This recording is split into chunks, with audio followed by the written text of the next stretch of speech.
Ladies and gentlemen, you're watching, yes, the Yankees Entertainment and Sports Network.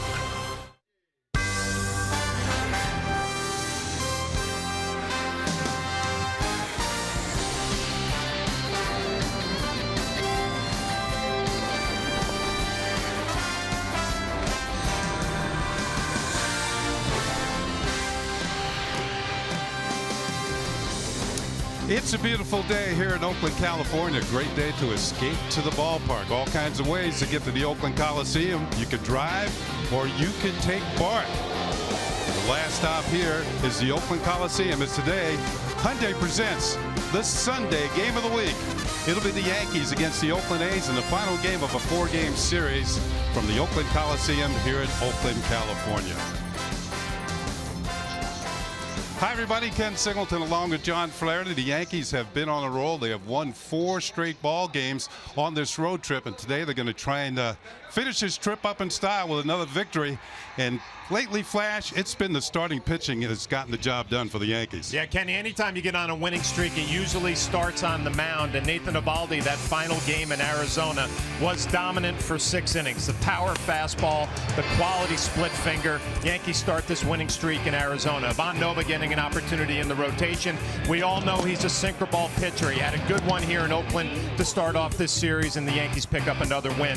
CC Sabathia coming back off the disabled list. It's not the power pitcher that we remember. It's more finesse now. He goes 6 innings, 1 earned run in that game. And then yesterday, Masahiro Tanaka threw 7 quality innings. He's got the fastball. He's got the good split finger. All 4 of these guys quality starts, and that's a 4-game winning streak. Well, look at this streak through the numbers, and you can see all of these pitchers did a great job. 6 innings for Eovaldi, Nova, and Sabathia.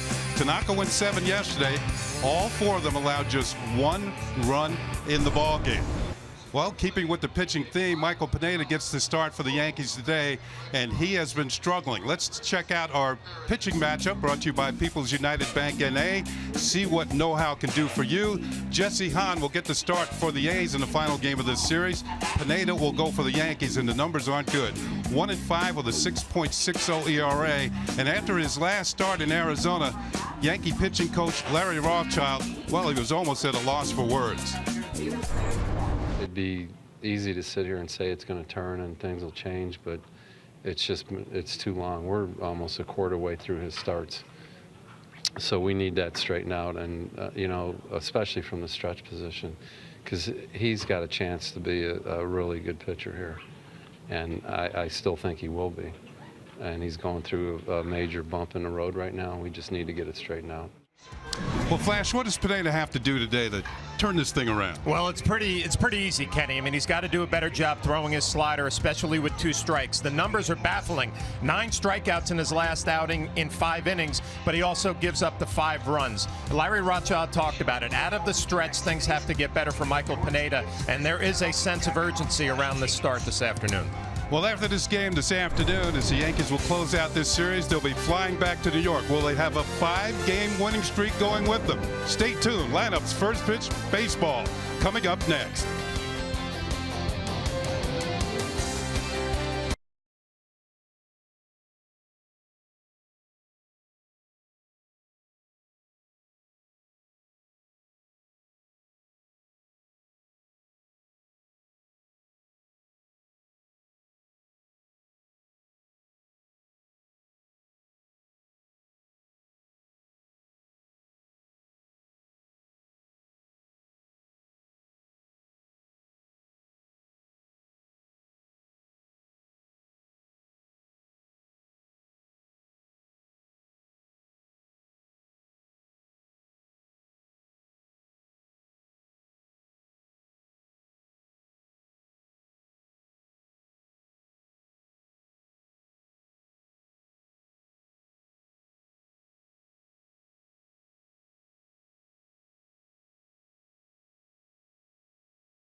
GMC. We are professional grade. Learn more at gmc.com.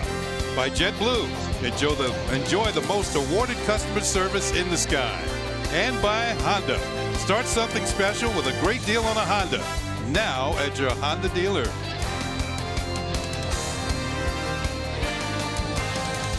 We are just about ready to go. That is a great shot of Jesse Hahn taking his final warm-up tosses. He's throwing to Stephen Vogt, the A's catcher. And he'll be facing this starting lineup for the New York Yankees, presented by Lexus. At the very top, there he is, Jacoby Ellsbury. He'll be leading off, followed by Brett Gardner in left field. Red hot, Carlos Beltran will bat third. He'll be the DH. Cleaning up is Brian McCann, the catcher. Followed by Mark Teixeira at first base, Starlin Castro at second. Chase Headley will be at third. D.D. Gregorius will be at shortstop. And batting ninth in right field, it's Aaron Hicks. Well, that lineup for the New York Yankees going to get a look at the right-hander Jesse Hahn, who just finished up his warm-up tosses. We'll look at his numbers on the year: 1-1, a 3.38 ERA, and we'll look at our pitcher scouting report, which is brought to you by your Tri-Honda dealers. He is a big-time contact pitcher, only 6 strikeouts in 18 2/3 innings here in the big leagues, and coming off a good performance, 3 earned runs in 6 2/3 and a win against Texas.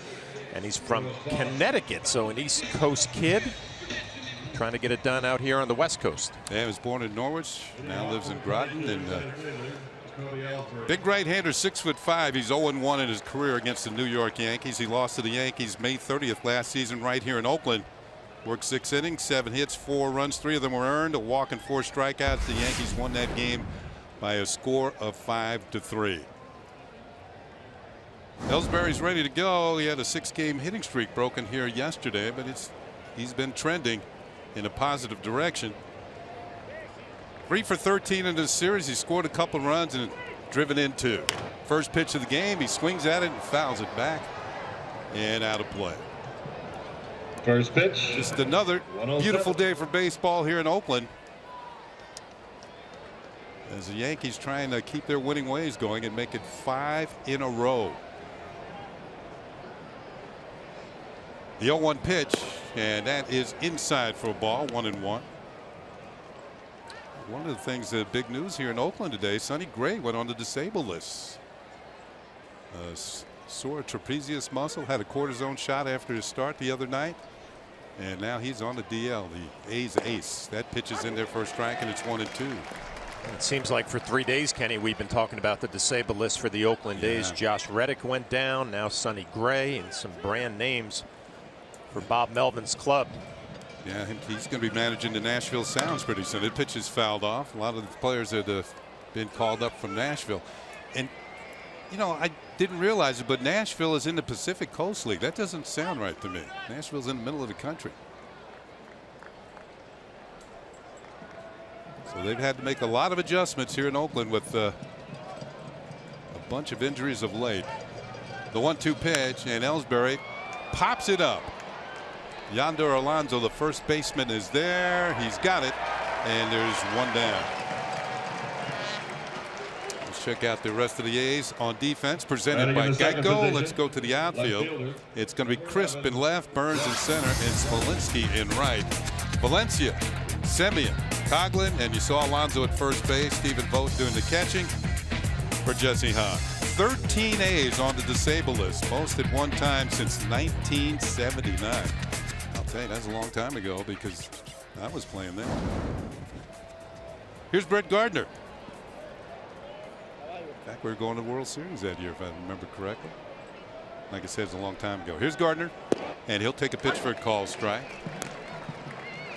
I mentioned Jesse Hahn. He doesn't strike out a lot of hitters. It's pretty much a fastball, a little bit of sink, pretty good velocity, about 93 to 95. He does have a big curveball and a changeup. Gardner takes, then misses. Count levels at a ball and a strike. Brett's had a good series. He's 3 for 9 with 3 walks. He scored 4 runs. And daytime is a time that Brett really likes. He's hitting .357 in day games this year.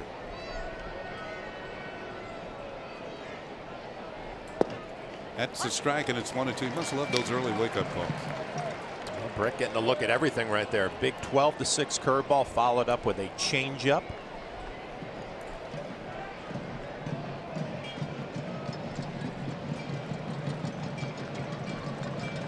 Hahn is ready. He winds and deals, and this one's popped up. This will move into foul territory for Valencia.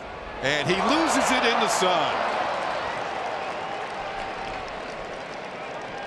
You could see the glint of the sun off his sunglasses, and yeah, it is that type of afternoon here in Oakland. Plenty of sunshine.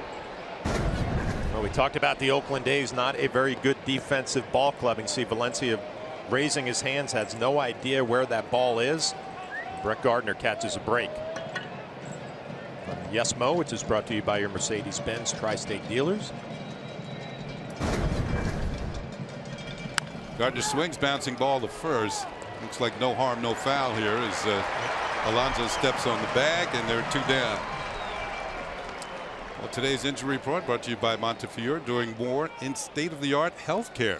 And here we go with Sonny Gray. 9 starts this year. He has struggled. And 3 and 5, 6.19. The Yankees beat him the other night here. 48 innings, 24 walks. That's 1 every 2 innings, and the opponent's hitting .285 against an all-star pitcher. Here's Carlos Beltran. Had himself a great series, and he takes the first pitch for a call strike. Carlos currently with a 4-game hitting streak. 7 runs batted in this series. He's 7 for 14, and he has scored a couple of runs as well. That one misses. Home plate umpire today is Brian Knight, calling the balls and strikes. Beltran's overall numbers on the year: 9 home runs, 26 runs batted in, leads the Yankees in both categories. Hits this one down the left field line, and it's twisting foul over by the A's bullpen and into the bullpen. Right field, 27 games, 245, 4 homers, 9 runs batted in. DH role, which he's been performing in of late. 333, 5 home runs, 16 runs batted in. Hahn's next pitch misses inside. 2 balls and 2 strikes on Beltran. 2 outs, nobody on for the Yankees here in the first. We're just underway out here in Oakland, California.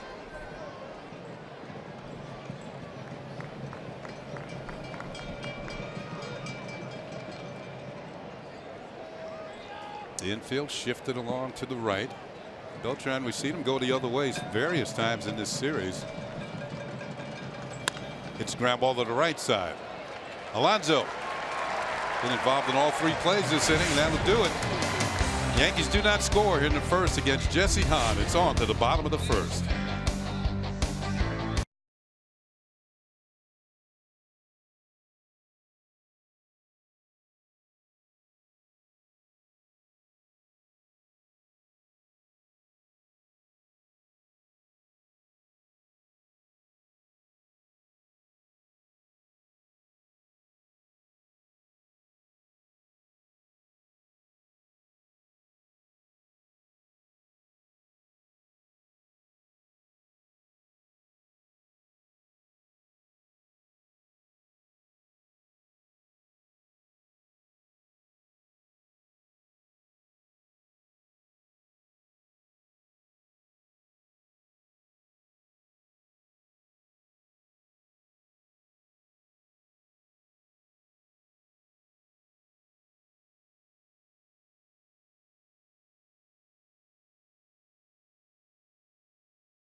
From the Oakland A's. At the very top, it'll be the veteran Coco Chris, followed by the speedster Billy Burns. Stephen Vogt will do the catching and bat third. Cleanup hitter is Danny Valencia. He'll be at third base. Yonder Alonso will be at first. Chris Coughlin at second. Marcus Semien will be the shortstop. The designated hitter today is Max Muncy. And Jake Smolinski will bat ninth, and he'll be in right field. Manager Bob Melvin sending that lineup out against Michael Pineda, finishing up his warm-up tosses. The numbers are not good. 1 and 5, 6.60 ERA. And we'll look at our pitcher scouting report brought to you by your Tri-Honda dealers. Yankees looking to go 5 straight, and it all starts on the mound with Pineda. And there's good news from his last outing, 9 strikeouts. It's also bad news, 5 earned runs in 5 innings. And really the big reason why he's not executing 2-strike sliders. And Larry Rothschild said it perfectly. Out of the stretch, he's having some issues. Now the first batter Pineda will face will be Coco Chris. And Coco switch hitter batting left-handed. Left-handed batters have given Pineda all kinds of problems. They're hitting .346 against him this year. And the A's have a number of left-handed hitters in their lineup today to face him.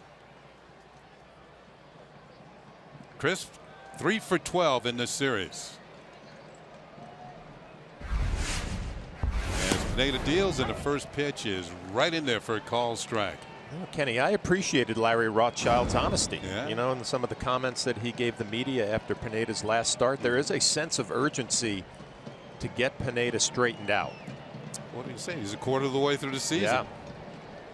Next pitch is hit high in the air to right field, fairly deep. Going back is Hicks. He's near the wall. He leaps and makes the catch. It looked like that might have had a chance to get out of here, but Hicks measured it well and comes away with a good catch up against the wall. Well, when you come to the Oakland Coliseum, the ball travels better during the day than it will at night. Hicks had a little bit more room than he probably thought he had. And anytime a fly ball goes up into right field, you start checking the flags. Is it going to carry out? Pineda gets away with one. So a long fly ball out, and it'll bring up the speedster Billy Burns. It's hard to tell which way the wind really affected it. It's almost a completely enclosed stadium. Burns takes, and that is a call strike from Pineda.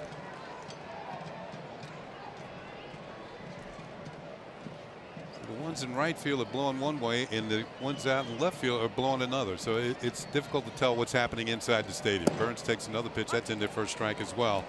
And it's 0-2. Burns 2 for 8 in the series. He's been struggling of late, 4 for his last 29. He's under 200 in day games. He's one of those guys that likes the late wake-up calls. But he's got plenty of speed.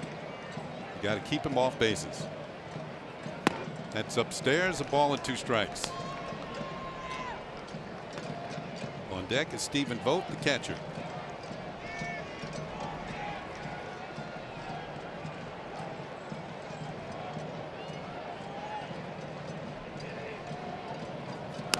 Ball is lined and over the head of Castro at second, and Burns has a single. And that's the first hit of the game. Let's check out the Yankees on defense, presented by Geico. You saw Hicks in right field. Ellsbury will be in center. Gardner is in left. Headley, Gregorius, Castro, Teixeira. McCann doing the catching with Pineda on the mound. So Pineda gives up another 2-strike hit, and that's been one of the problems he's had during this poor pitching streak. And remember, his last win was his first start of the season way back on April the 6th, and he's had 5 losses and a couple of no decisions since then. Here's Vogt, and the catcher takes one a little bit low for a ball. Well, this is what Larry Rothschild was talking about, the pitching coach pitching out of the stretch for Pineda. And the 2-strike hit you talked about, Kenny, actually was a really good pitch. You give Burns a lot of credit. I think it was a slider down. Here's our first look at Pineda out of the stretch. Check on Burns at first. Burns among the league leaders in stolen bases. He has 10. In fact, he's tied for second. The leader is Jose Altuve of the Houston Astros. He's got 15 stolen bases at this point of the season.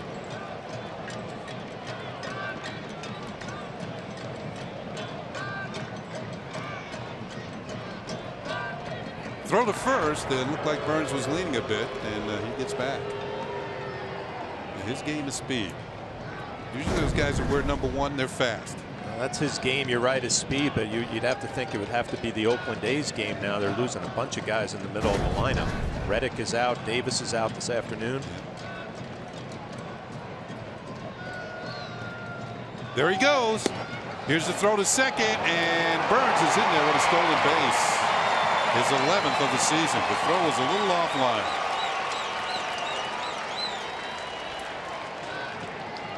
Man, he's quick. Yeah, the throw was offline a little bit. We'll check out the pitch. A good pitch to throw on. Fastball in the outer half.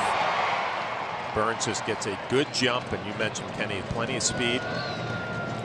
It's a jump like that, you're going to have to make a perfect throw to get him. It's right out of the Ricky Henderson playbook.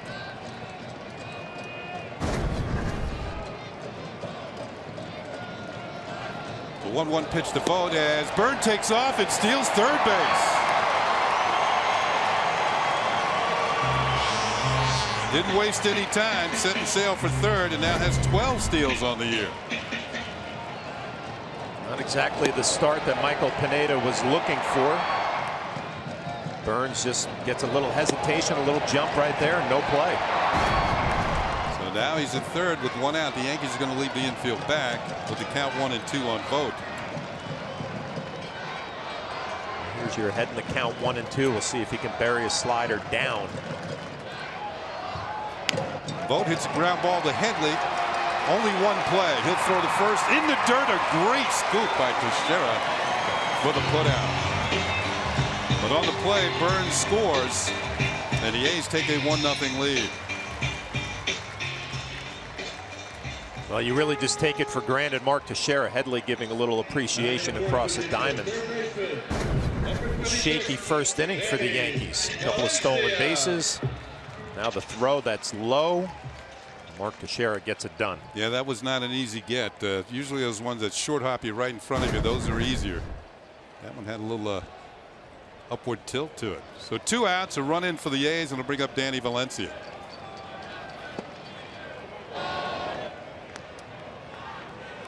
You mentioned Burns with the 12 stolen bases. Third time this year he's had 2 in a game. And it leads to a run here for Oakland in the bottom of the first. Here's a pitch of Valencia, and the count is even at a ball and a strike.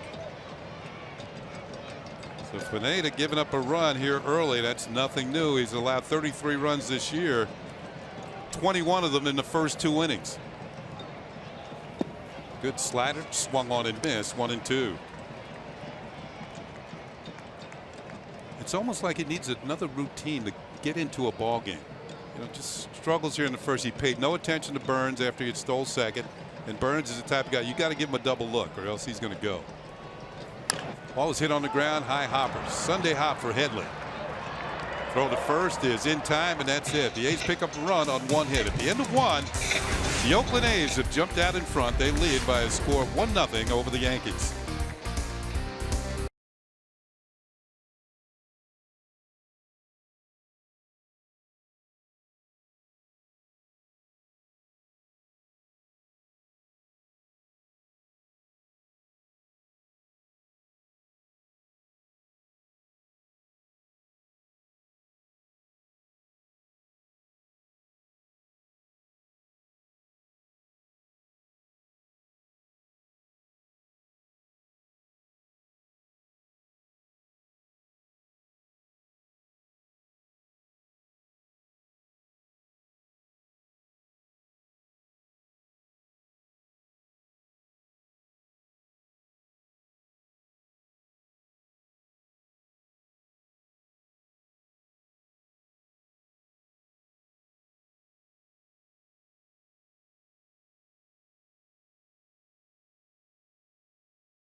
Conversation brought to you by Toyota. RAV4 Hybrid is the official hybrid vehicle of New York Yankees, and here's how the conversation goes for this afternoon. What have you liked most about the way the Yankees have played on their current road trip? And Mike, ODD or OD-do 15. Everyone is doing their part to get wins. They're playing as a team. These are the Yankees. I love the way they're playing. Their pitches swung on and missed by McCann. They're the Yankees I love to watch. Now follow the S Network. Tweet your responses using hashtag Yankees RAV4 Hybrid to keep the conversation going. Next pitch to McCann. Misses, and it's ball and a strike. So Jesse Hahn now with a 1-run lead. This ball is hit deep to right field, and there goes that lead. This is gone. A home run for Brian McCann, and we are all tied at 1.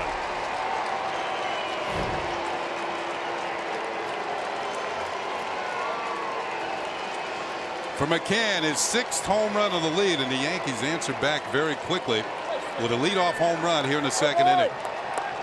What you like about the way the Yankees have played lately, getting great starts out on the mound, but also swinging the bats. And Brian McCann, with one swing, answers the Oakland A's and their run in the bottom half of the 1st, and a line drive. He just powers out of here. It's just a matter of whether it was high enough. Here's Mark Teixeira, and he'll take a pitch in there for a call strike. Get another look at the swing. Exit velocity at 105 miles an hour, which I guess in layman's terms means he hit the ball hard, Kenny. 366 feet, high enough to get over the wall and tie this ball game for the Yankees. Teixeira is 0 for his last 17, and he's down on the count. No balls and 2 strikes. Look out, it's up and in, and it's 1-2. One thing we've seen with Mark, he's had trouble with the big curveball when he's behind in the count. We'll see if Hahn goes to it here. He just set it up with a high fastball. Call, strike 3. Teixeira is caught looking, and now we'll move to 0 for 18. Yeah, Hahn threw his curveball a lot in his last start against Texas. He said they wanted him to throw his fastball a little bit more. This catches Mark Teixeira looking. Number 14, Starlin. The struggles continue. Yep, now 6 for his last 47, and it's been primarily from the left-hand side of the plate that he's had his issues. So 1 out, nobody on for Starlin Castro. Castro had a big day yesterday. He had 3 for 13 in the series. He had all 3 hits yesterday. That pitch is inside, straightens him up. Ball 1. Drove in a run, scored a run. There are the numbers on the year. 5 home runs, 17 runs batted in for the Yankee second baseman.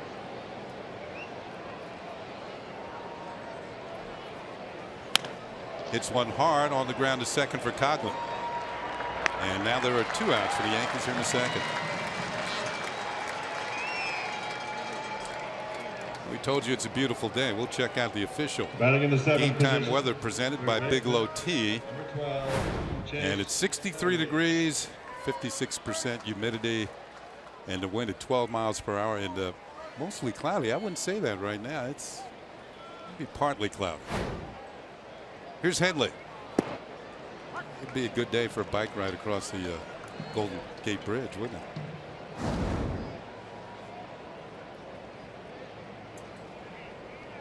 Headley, a couple home runs, 9 runs batted in, swings and misses here, and it's no balls and 2 strikes. The base hit his last time up yesterday to keep his reaching base safely streak going. It now stands at 12 games. That's outside, 1-2.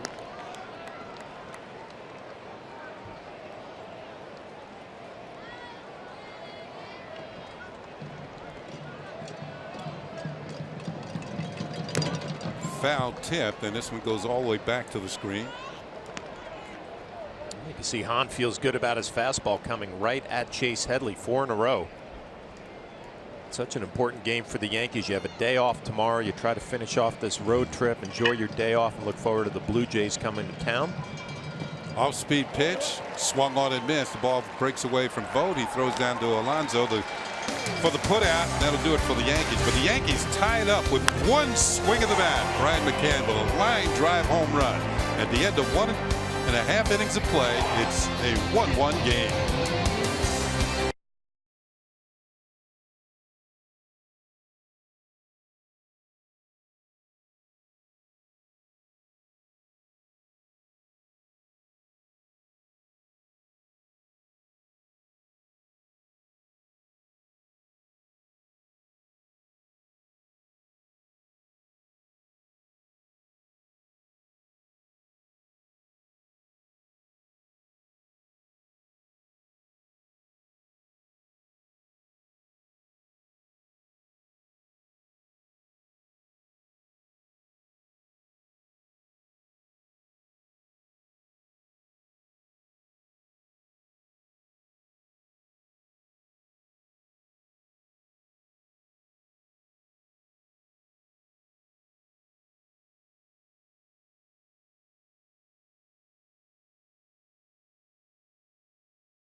Cold Hard Facts are brought to you by Clean, Crisp, Coors Light.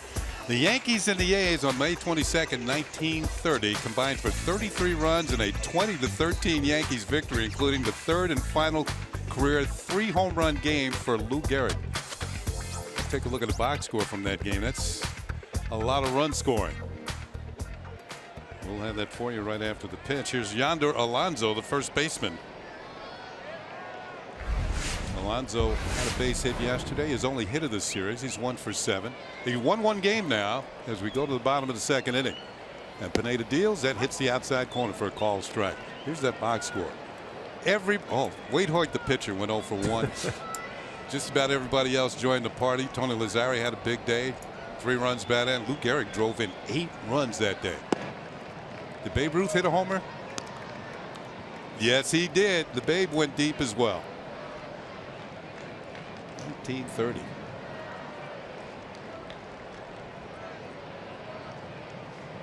Pitch to Alonso is low, and it's 2 balls and a strike.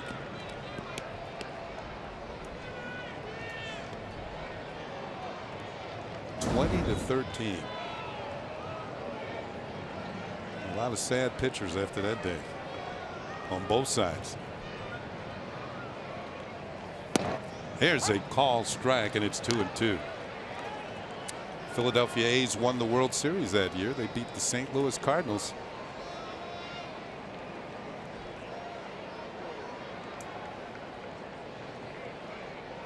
Two-two pitch is hit foul and out of play. The A's kind of made their way across country. Started in Philadelphia, then went to Kansas City, now here in Oakland. What's next? The Honolulu A's. You think back to Alonso yesterday, Kenny, that one hit that he had, but he hit 3 balls the other way. Yeah, hit him well too. 2-2 pitch, and he doesn't get this one. Swung on it, missed for strike 3. Well, this is exactly what you like to see from Pineda. 2-strike slider and the action that finishes down and in. That's exactly what Brian McCann is looking for. Well, that was a nasty one. He missed it by a good 6-7 inches. So 1 down, nobody on. Chris Coghlan, the second baseman, will come to the plate. Coghlan has been struggling somewhat lately. His average will tell you 160. Last 6 games, 1 for 19. Call strike 1. Former Rookie of the Year in the National League.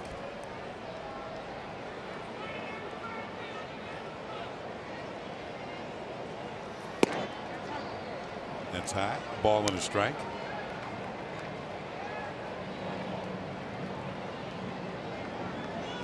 Yankees won, A's won. We're in the second.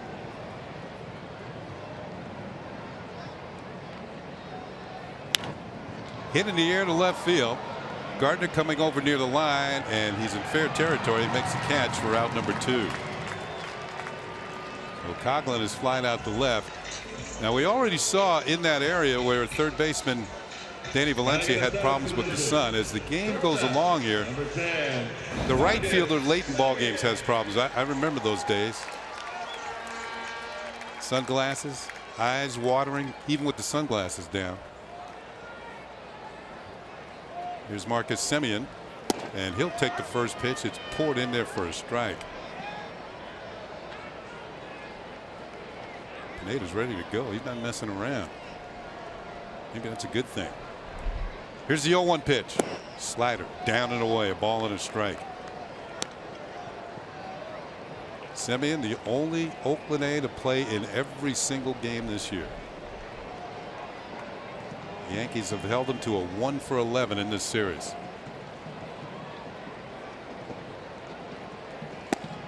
Takes. That's downstairs. 2 balls and a strike. Well, Brian McCann behind the plate has to feel a whole lot better about the sliders early that he's seen from Pineda. And you get gun shy as a catcher when you call that slider and he hangs him. Foul back. Like he did his last start. Well, we've told you all along the Yankees, their starting pitching has been great lately. 4 straight starts, at least 6 innings, 1 earned run or fewer. The last time the Yankees did that was April 24th to 28th in 2011. It actually did 5 in a row. Pitches line foul into the Yankee bullpen, and those 5 pitchers were Freddie Garcia, A.J. Burnett, Ivan Nova, Bartolo Colon, and C.C. Sabathia. So Pineda trying to join his rotation mates and make it 5 today.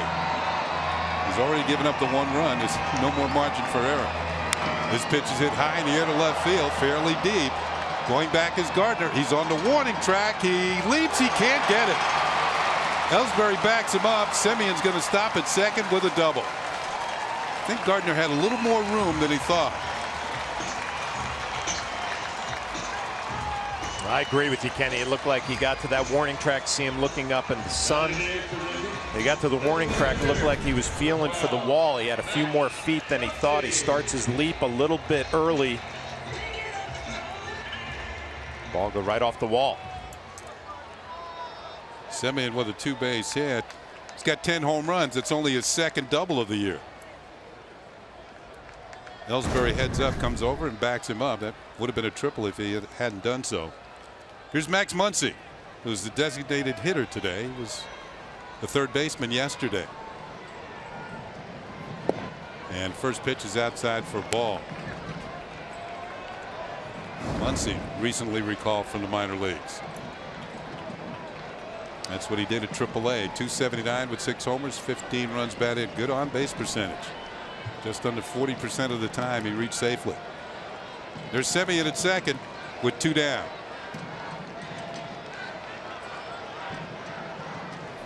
There's a called strike. Once he swung the bat well yesterday, couple of hits. Bob Melvin gives him another start this afternoon, DHing. Trying to find a lineup. Bob Melvin is trying to score some runs.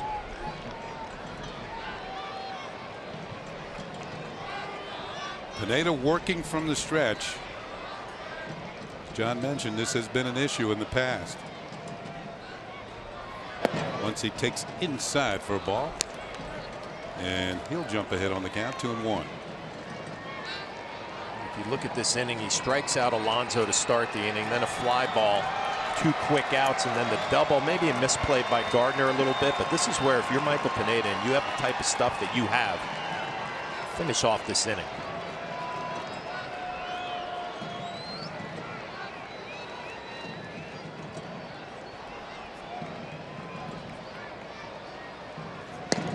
That's high, ball 3. Pineda, top 10 in hits allowed, home runs allowed, runs allowed. But he's also in the top 10 in strikeouts per 9 innings. Kind of hard to figure.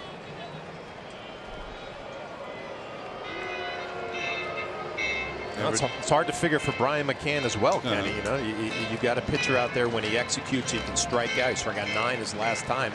That look from Larry Rothschild says it all right there. First base open with a couple outs.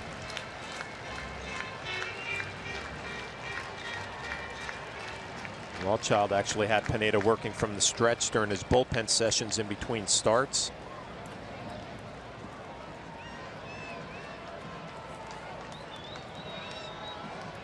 Big pitch here to Muncy. And he walks him. So it'll be 2 on and 2 out. And the number 9 hitter, Jake Smolinski, the right fielder, will come to the plate. Do you think he just went out there and told him be careful with this pitch? You got a right-handed hitter. You got a right-hander on deck, hitting 9th. You have first base open, so you just don't want to lay a cookie in there. Here's Smolinski. He was recalled from Nashville when Josh Reddick went on the disabled list. Reddick hurt in the initial game in this series. Fractured his thumb sliding into second base, head first slide. The A's are definitely going to miss him. It looked like he was having an all-star type season. Smolinski looking for his first hit of the season, and he'll take a pitch blown away for a ball. Good scoop by McCann to pull that out of the dirt. This is one of those situations for Brian McCann behind the plate, the number 9 hitter at the plate. You know, if your pitcher can execute his slider, you should have some success.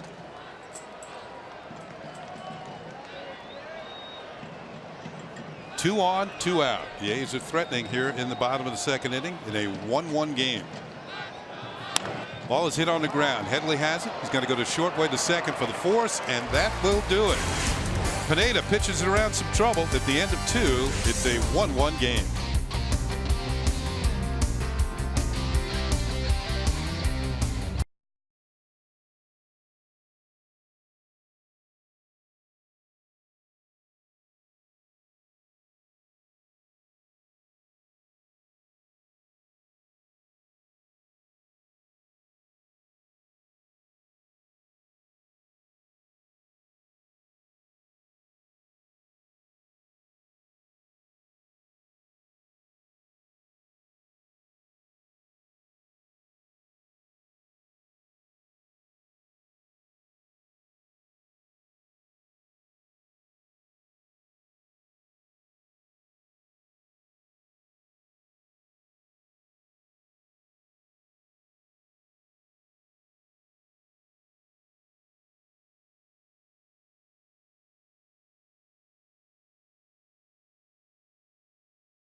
Home in the Bronx to host Jose Bautista and the Toronto Blue Jays. Series coverage begins at 6 o'clock with the Audi batting practice today and the Chevy pregame. Then Michael Kay and Al Leiter, this is going to be an Al Leiter sighting, are in the booth for the call from Yankee Stadium right here on Yes and streaming live on Fox Sports Go. Bautista hit a home run today. Toronto's leading in the 9th inning. They just won the game in Minnesota. So he was on target. Curveball lined right back up the middle. Be a leadoff base hit for Didi Gregorius here in the 3rd. Didi had the afternoon off yesterday. That's his 5th hit in this series. He's been hot. Batting 9. By the way, Bautista's homered in 3 consecutive games, so the Yankees going to have to try and cool him down. And he went into John Gibbons' office and said he wanted to lead off. He's been leading off these games. Hitting home runs at a leadoff spot. Yeah. We talked a lot about Ricky Henderson, who's been here for a few days. Ricky used to do. Gregorius takes his lead. It'll be Aaron Hicks playing right field today. First pitch swinging. With the return of Alex Rodriguez on Tuesday. We'll see if the at-bats for Aaron Hicks decrease a little bit. He's been getting a lot of playing time. Yeah. Might be a little bit of a challenge for Joe Girardi on a daily basis. Who's going to play? Hicks was 0 for 3 yesterday. Turns to bunt, takes a fastball for strike 2. 2 for 10 in this series for Aaron Hicks. With a couple of walks, he's driven in a couple of runs. He scored 1.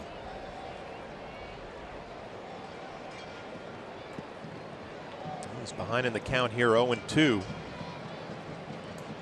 Mentioned Jesse Hahn likes his fastball today, coming right at the Yankees, trying to get ahead in the count. Goes with another fastball. Coughlin, Semien, Alonso. Jesse Hahn is a ground ball pitcher, and he gets a nice double play right there. Well, I don't know if it could have been more tailor-made. Suits him well. 2 for the price of 1. Coughlin gets a nice feed to Semien, who's going to turn it over. to Alonso at first base, but you saw that in slow motion, but they did a lot more quickly than this. And they just got Aaron Hicks going down the line. 4-6-3 double play. With 2 down, it'll be Jacoby Ellsbury. Ellsbury 0 for 1.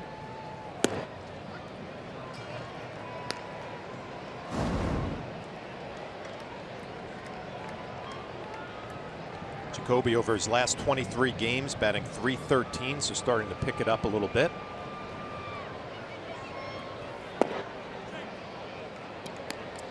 Every once in a while he gets into one, like that ball he hit in Arizona, that triple.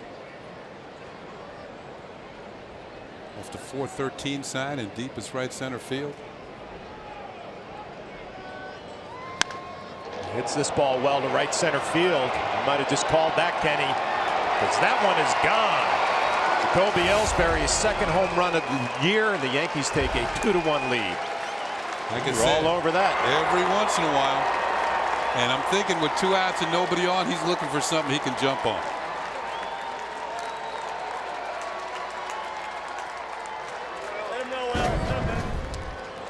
Second home run of the year, and maybe Jacoby didn't know it, but certainly Billy Burns in center knew it. Watch him just put on the brakes here. This is not coming back.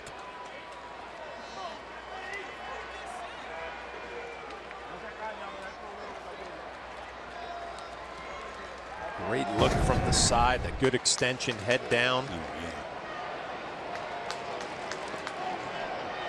The Yankees lead 2-1. Brett Gardner, first pitch swinging, ground ball to short. Semien with the throw, and they get Brett Gardner by about a half a step. But the Yankees take the lead on the 2nd home run of the year from Jacoby Ellsbury. As Joe Girardi's saying, I want to wait a second here and see if he might want to replay.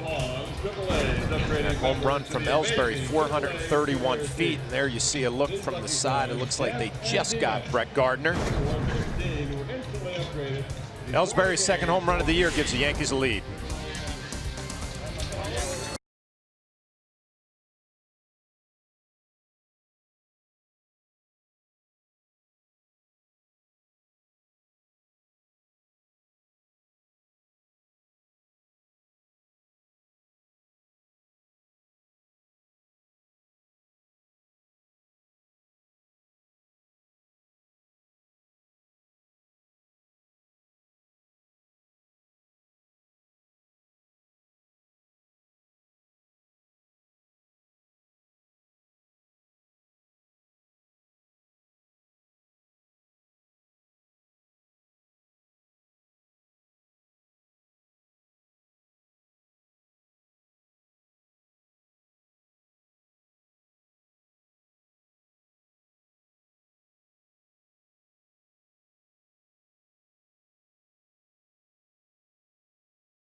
And celebrate Old Timers Day with the Yankees. Come see your favorite Yankees legends put on the pinstripes again and take the field at Yankee Stadium.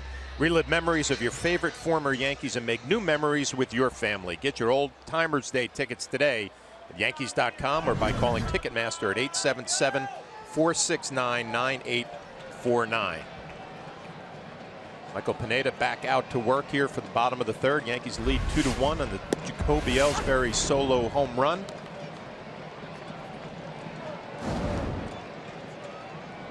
Pineda working with the lead, quickly ahead in the count 0-1 on Coco Crisp. Got a fly ball to deep right field, his first at bat. He gets underneath this one. Headley chasing. Looks like it's going to be just out of play.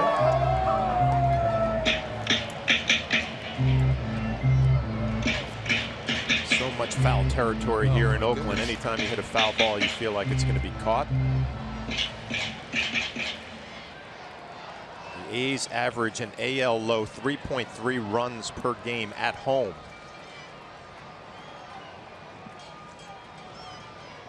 We'll see if Pineda can take advantage of that. It'll be an 0-2 pitch to Coco Crisp. Goes off speed, and Crisp just slaps it the other way. It's going to be a fair ball down the line.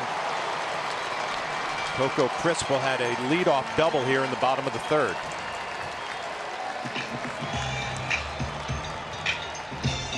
He hit that like he had a tennis racket in his hand. Just flips this one inside the line, serves it to left field,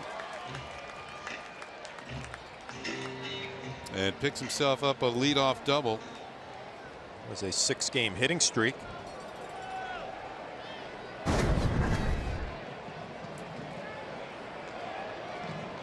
Bring up center fielder Billy Burns, who had a base hit his first at bat, stole a couple of bases, scored a run for the A's. Speaking of that, you got to watch Crisp at second. Burns squares around the bunt. So Headley in on the grass. Mark Teixeira charging. Yankees expecting Billy Burns to try to use his speed and lay one down. Well, we've already seen him bunt for a hit in this series. Yesterday with Tanaka on the mound, which is not easy to do. Tanaka's a good fielder.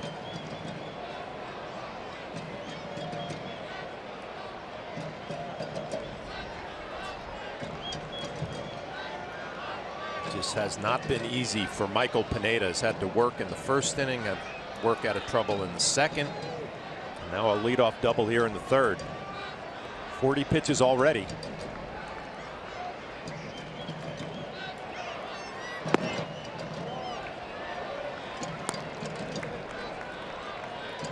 Still throwing hard. Plenty of pop on that fastball into the glove of Brian McCann.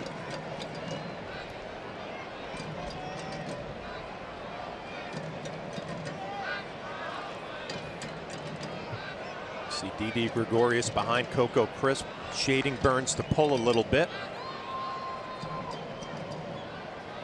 It's hit right back up the middle. Pineda knocks it down over to first. And Coco Crisp stays at second base. We'll see if Pineda's all right. He says he's okay. He pointed at McCann, said you can go back there. One thing he did after he threw the ball to Teixeira, he looked over to third to see if Coco Crisp has gone in that direction. Stevie Donahue's coming out.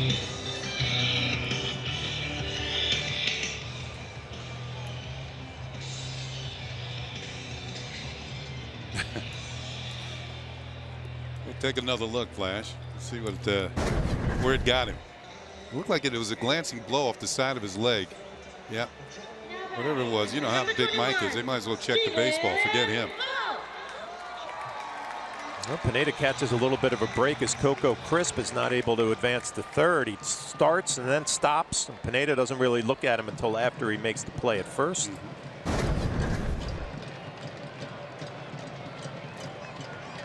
Now Coco Crisp is more apt to try and steal third base. 4 stolen bases on the year, has been thrown out 3 times. One down would be Stephen Vogt, the Oakland A's catcher, hitting third today.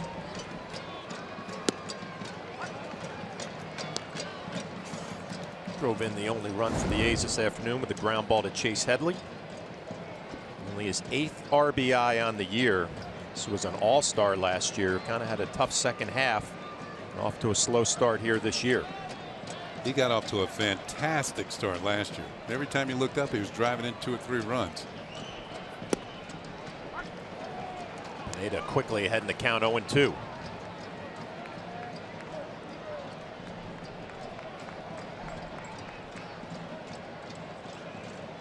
Well, there are certain pitches that Larry Rothschild will be paying attention a little bit more to. This will be one of them. An 0-2 count. Pineda pitching out of the stretch, with Rothschild has said has been an issue. See if Brian McCann has enough confidence to call that slider and know that it's going to be down. Goes fastball away. I think it's a setup for your slider, John. It's interesting how when you watch pitchers work, how one pitch sets up the next one.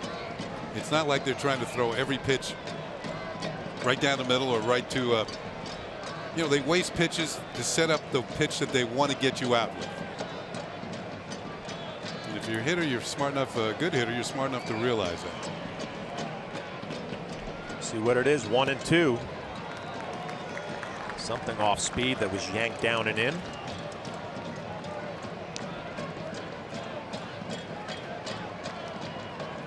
You're behind the plate and you've been working with a pitcher, and there's one particular pitch, in Pineda's case it's the slider, that you keep getting burned with, Kenny. You're a little gun shy to go back to it. You know, eventually he's got to get it. You got to figure it out.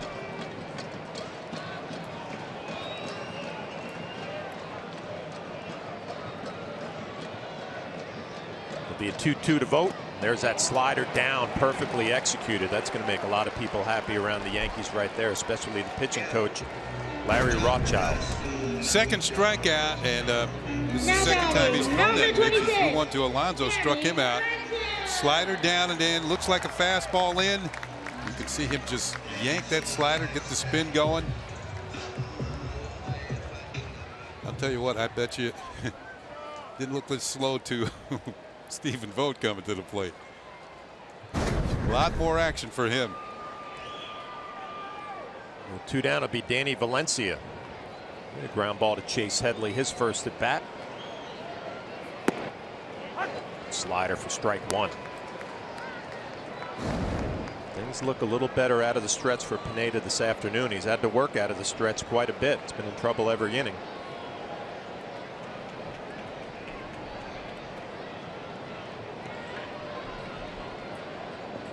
Mentioned Valencia, since coming off the disabled list, has been swinging a hot bat in the middle of the order for the Oakland A's.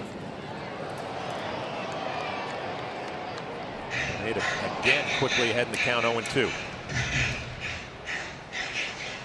Slider down and away, waits to see if he chases. You know what Brian McCann has showed us early, he likes to elevate a fastball, that pitch that you're talking about, Kenny, to set up a slider down and away. But I might go right to it here. Valencia yesterday was swinging the bat. He wanted to swing and pitches off the plate. Yeah, Tanaka struck him out in a big situation.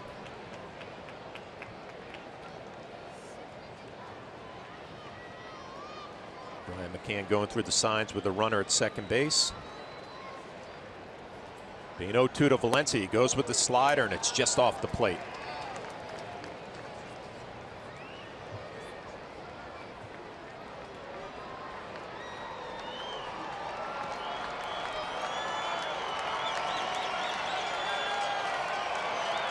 Yankees lead 2-1. Coco Crisp taking his lead off of second base. It'll be a 1-2 from Michael Pineda to Danny Valencia. Goes fastball, just misses.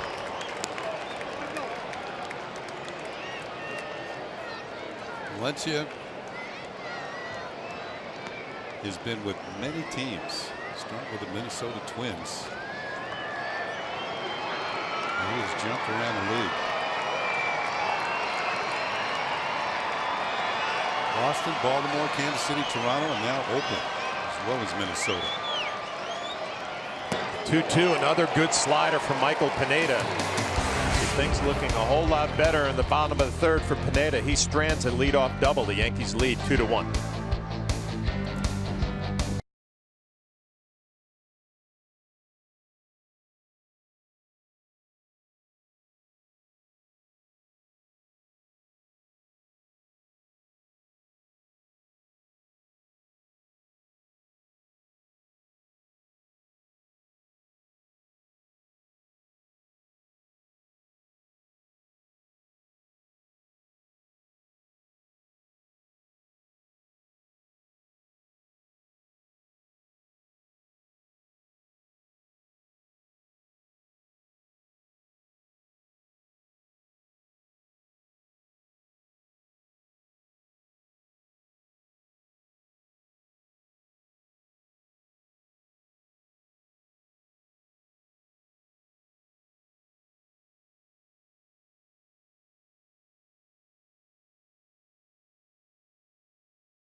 The baseball, which is brought to you by T-Mobile.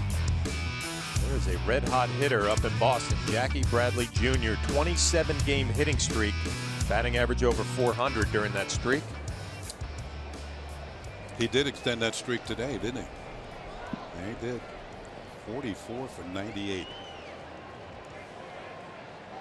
8 home runs, 29 RBIs. It's hard to believe, Kenny, from what we've seen of him in the past. Made some major adjustments with his swing. He usually bats in the bottom third of the order, too. Top of the 4th, Carlos Beltran leading off. Our Audi scoreboard, the Yankees lead 2-1, 3 hits apiece. And if I'm John Farrell, I'm not moving him up. I'm going to leave him right where he is. Good thing going, don't mess with it. Ground ball right to Alonso at first, easy out. Beltran hit that pretty hard.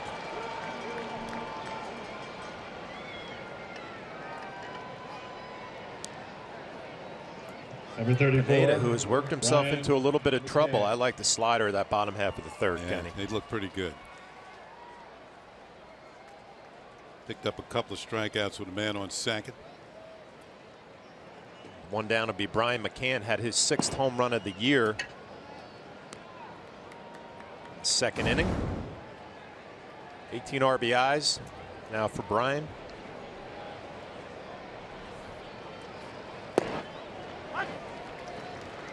Usually hits those high fly ball home runs, but that was a line drive.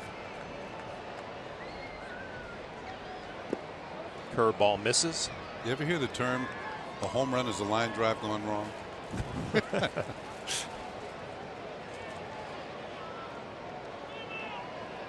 Hahn did not give up any home runs in Nashville this year, but has now given up 4 in 9 2/3 innings since his last call up. So that sinking fastball that we were told that he hasn't shown up in the big leagues yet. McCann ahead in the count, 3-1. He gets a fastball, works underneath it. Sky to center field. Billy Burns with an easy play. Yeah, he worked underneath it, but he had a good swing at it. That's what I liked about that particular bat. Another good swing by Brian McCann. Now batting, number 25, Mark Teixeira. Just a hair late.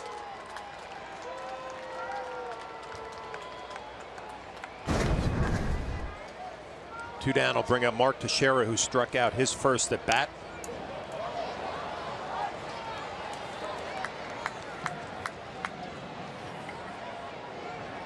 .117 at bats since his last home run. The longest drought of his career. He does not have a hit in his last 18 at bats. Law average has got to start breaking in his favor here.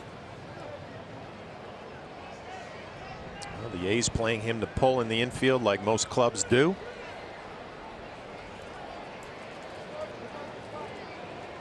Be the 50th pitch for Jesse Hahn. It's going to be a ground ball to second. So an easy 1-2-3 inning for Jesse Hahn, and the struggles continue for Mark Teixeira.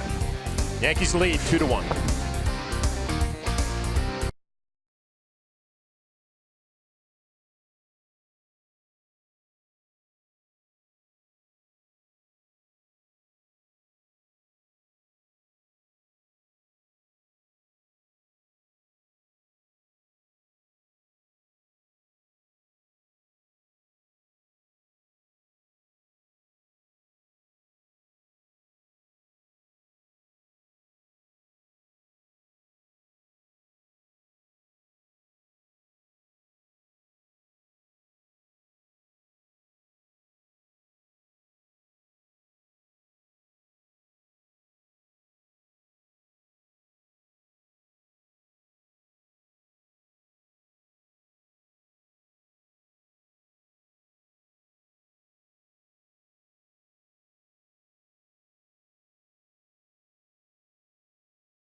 by Hyundai. The latest lineup of cars and SUVs you'll find at your local Hyundai dealer aren't just new, they're better.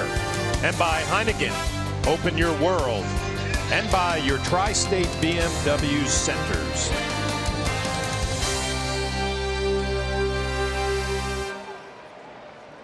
We are back here in Oakland for the bottom of the fourth. The Yankees lead 2-1. Michael Pineda back to work to face Yonder Alonso. He struck out in the second. Check the third base umpire, Pat Hoberg, who said that he went. On our Audi scoreboard, Yankees lead 2-1. Alonso just got off to a terrible start this year. 137 with only one extra base hit. First 16 games, but he's picked it up since then, hitting just under 300. Yesterday hit 3 balls the other way, 1 base hit.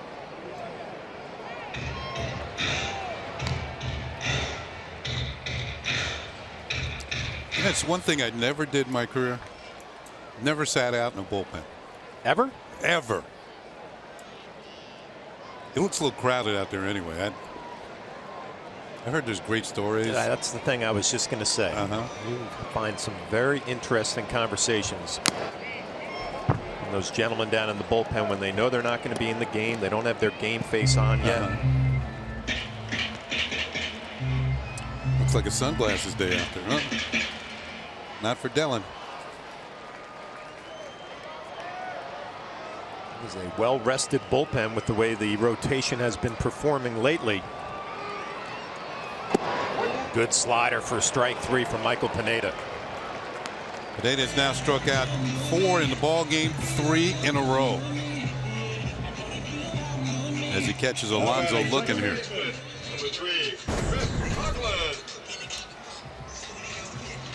He was looking in. Maybe he should have looked yonder. It was over the outside corner for a strike. That's a good call by McCann, because the first time he struck him out on a slider in. This time they backdoored him. One down would be Chris Coghlan. And hit another first pitch strike.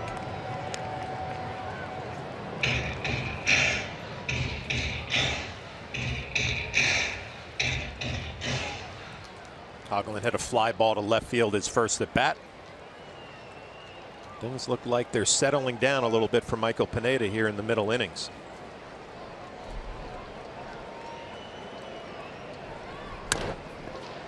Ground ball. Castro comes in. Easy play and 2 quick outs.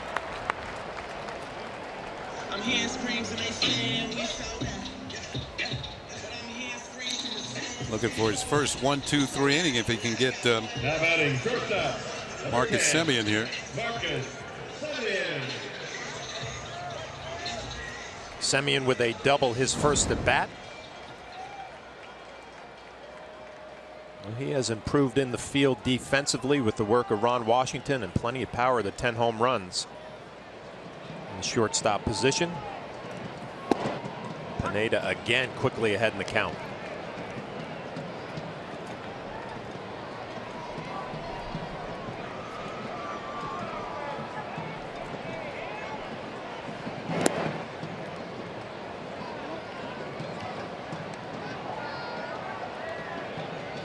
With the off day tomorrow for the New York Yankees and that bullpen that has rested, the big 3, be able to get some work today.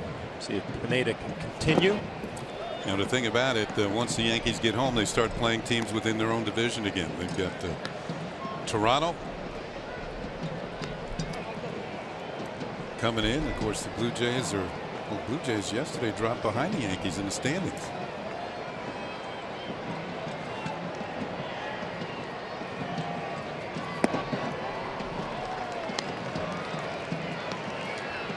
Yankees go to Tampa Bay, Toronto, and Baltimore. So a lot of games coming up with the division rivals. There's 3 games at home and then back on the road. The 2-2 from Pineda. Another swing and a miss. 5 strikeouts on the afternoon for Michael Pineda. And things are starting to settle down a little bit for Pineda here in the middle innings. Yankees still lead 2-1.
Here we go.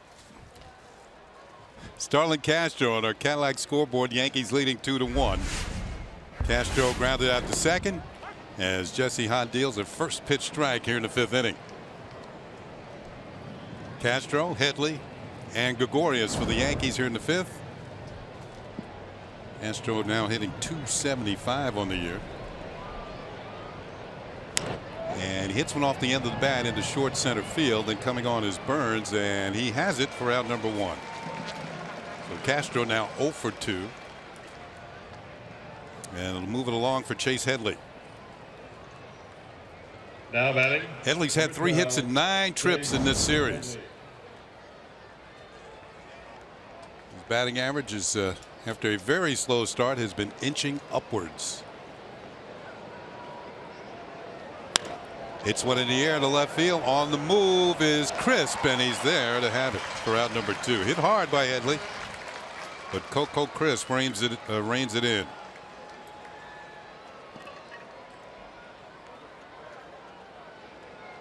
We'll see if Didi takes a pitch right here. A couple of early swings and some at bats. Number 18, Didi Gregorius. That's kind of going against his nature. Yep. he's a very aggressive hitter. You would definitely have to put the take sign on if you want him to take a few pitches here. And he takes one for a call strike. I believe that's just the 4th pitch this inning thrown by Jesse Hahn. Gregorius had a single to center field his first time up. He was erased on a double play ball. That's inside for a ball, and it's 1-1. Didi has scored a couple of runs in this series, has 5 hits here in the Coliseum.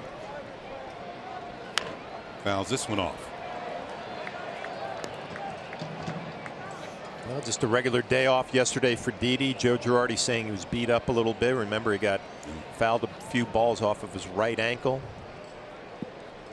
Got hit when he was running the bases as well, so this gave him a day. Now he's back at it this afternoon. High and away. That's the value of Ronald Torreyes. Gave Headley a day the first game of the series that Torreyes played. Torreyes played shortstop yesterday, went 2 for 4 with a run scored. I think that 2 for 3 with a run scored. Didi loses the bat, fouls the ball off.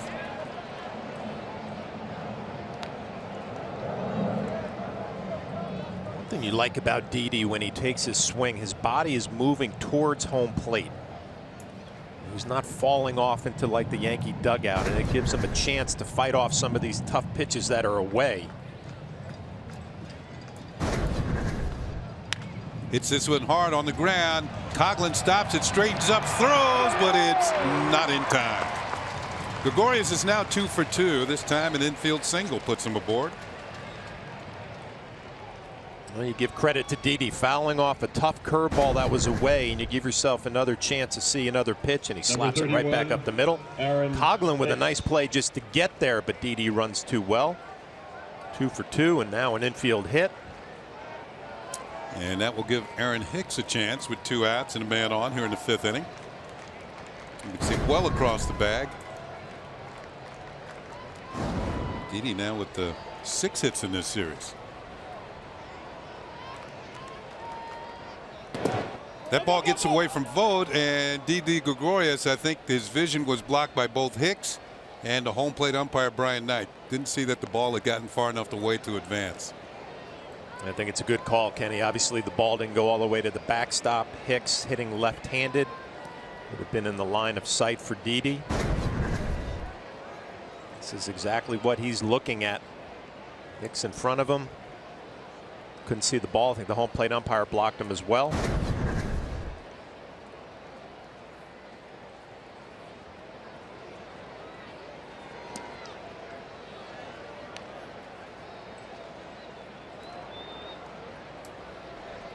I don't think he is thinking about stealing. He just has 1 stolen base this year.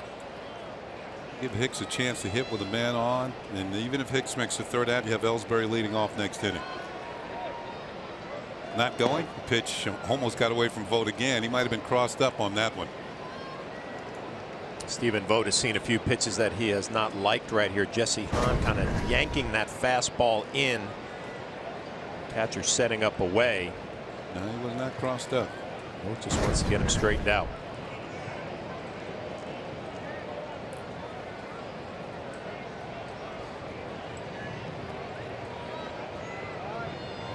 This is a pitch right here for Aaron Hicks. You're hitting ninth in the lineup. You'd expect Jesse Hahn to come right at you. Try to get that bat head out and do some damage. Pitch is hit on the ground to third off the end of the bat. Valencia throws him out, and the Yankees are going to leave a runner here in the 5th inning. 4.5 innings have been played. The Yankees have a 2-1 lead.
TV. Now you can stream them live on your mobile device with the all-new Fox Sports Go app. Download the app and take the Yankees on Yes with you wherever you go. Available only for DirecTV, Optimum, and Time Warner Cable subscribers. We're in the bottom of the 5th inning. Max Muncy going to lead it off. He drew a walk back in the 2nd inning. On our Cadillac scoreboard, the Yankees have a 2-1 lead. 2 solo homers, one by Brian McCann, one by Jacoby Ellsbury. Michael Pineda protecting the 2-1 lead, deals a call strike. Pineda thus far has allowed a run on 3 hits. He's struck out 5, and he's walked 1. That walk went to Muncy. And that pitch is a little bit low, and it's a ball and a strike on the A's designated hitter. You know, Kenny, you mentioned all those numbers for Pineda, and they're all good. But I think the most important thing, I can't think back to a hanging slider in this ballgame. And he threw a bunch of them his last start. Big swing and a miss. 1-2. So whatever Larry Rothschild and Pineda have been working on in between starts, pitching out of the stretch a little bit more in between starts, has looked a whole lot better this afternoon.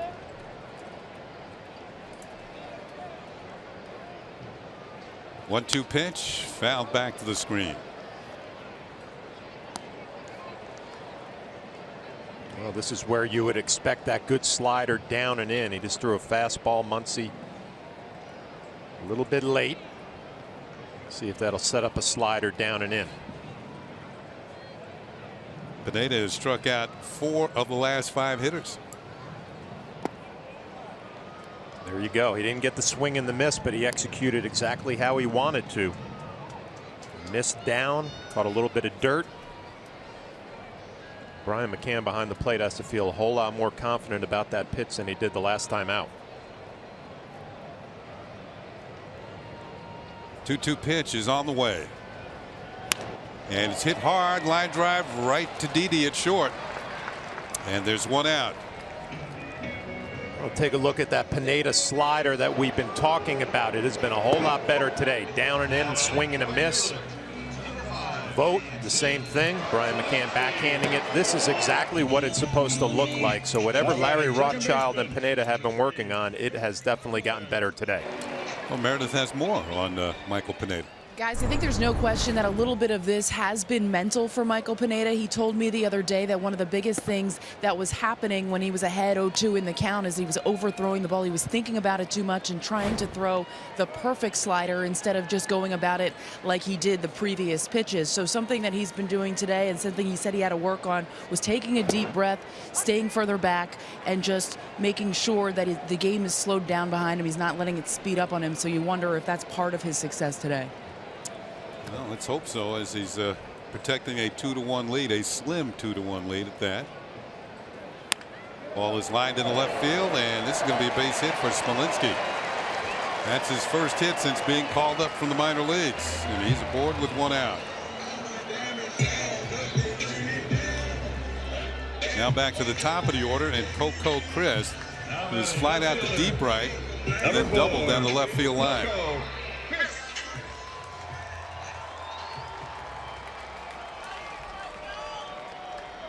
Flash, did you tell me the other day that you and Coco were teammates for a bit? My last spring training in 2006, when I went to camp with Boston before I retired, Coco was there. Okay. I got to play with each other a little bit in spring training. Could you see that he was going to be a pretty good player? Well, he had some success in Cleveland, you know, and then came over, so you could see he had that speed game a little back then, a little bit more than he had now. I didn't realize he would hit with the type of power that he developed. You know, not a big-time home run hitter, but more pop than I thought he would have. Swings and misses here for strike 1.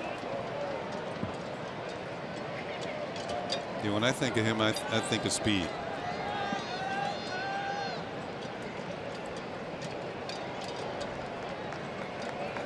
Man on first with 1 out. The Yankees are up 2-1. Coco Crisp at the plate. That's fouled at the plate. Got a piece of Brian McCann. Going to walk around a little bit.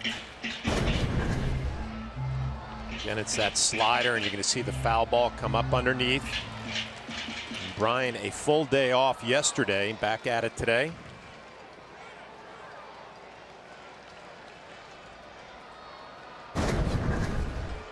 He's back at it. He's ready to go.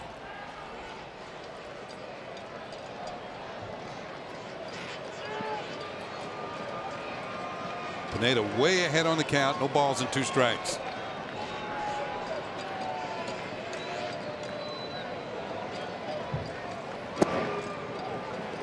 Couldn't get Chris to bite, and it's a ball and 2 strikes.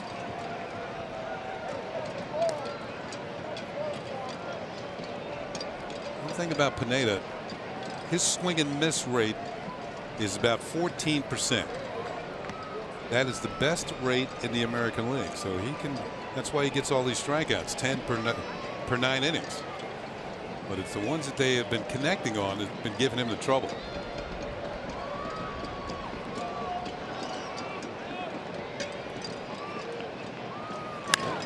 Laced foul. Coco again trying to go to left field.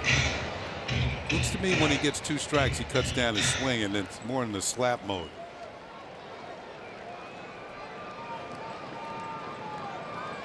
See if Brian McCann's thinking the same way you are, Kenny. If he is, he'd throw a fastball inside, try to jam Crisp a little bit. Throw that slider down and in, you might speed up his bat.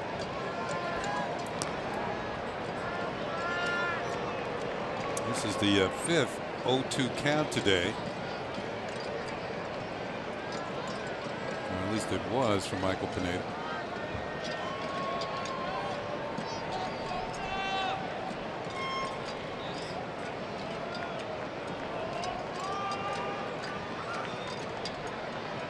McCann wanted the changeup, and Pineda wanted the slider. Ball's hit the other center field.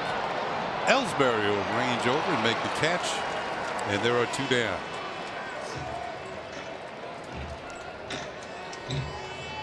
So Crisp is erased. It'll bring up Billy Burns. Now batting center fielder. A single, number 1. stolen a couple bases, scored the A's run in the 1st inning. And then hit a hard smash that was knocked down. I should say it hit Pineda. He was able to recover and throw Burns out at first base. That was in the 3rd inning.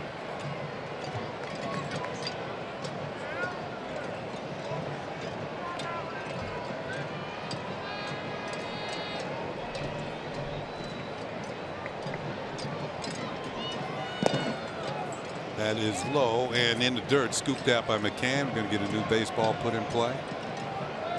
That's one thing that amazes me in this day and age. Any ball that goes in the dirt goes out of the game. They used to keep those things in there. Pitchers could do all kinds of things with the ball. Gaylord Perry could make it sing the national anthem on the way to the plate. I've had plenty of pitchers who've told me, get that ball back to me as soon as possible. Yeah, but nowadays they throw everyone out that's in the dirt.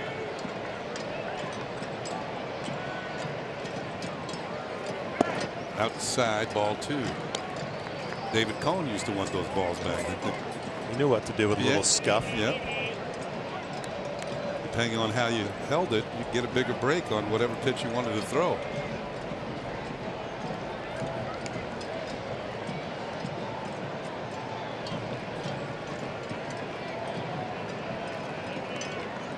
Pineda behind on the count. 2 balls and no strikes. Ground ball overhead late into left field for a base hit. Smolinski turns at second. He will hold on there. So Burns has his second hit. Bentley was drawn in because of Burns' ability to bunt. And now there's 2 on and 2 out. This is what Billy Burns does. Just stays inside, slaps it the other way, gets the big bounce off of the dirt over Headley's head.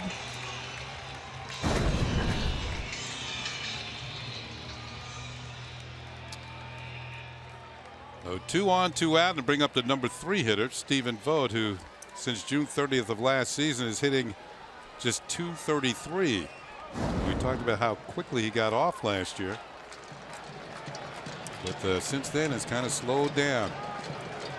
Today he's grounded to 3rd and struck out 0 for 2. Well, the A's have the tying runs in scoring position. Pineda's given up a couple of singles here in the 5th inning. Strike 1 call, a good pitch on the outside corner.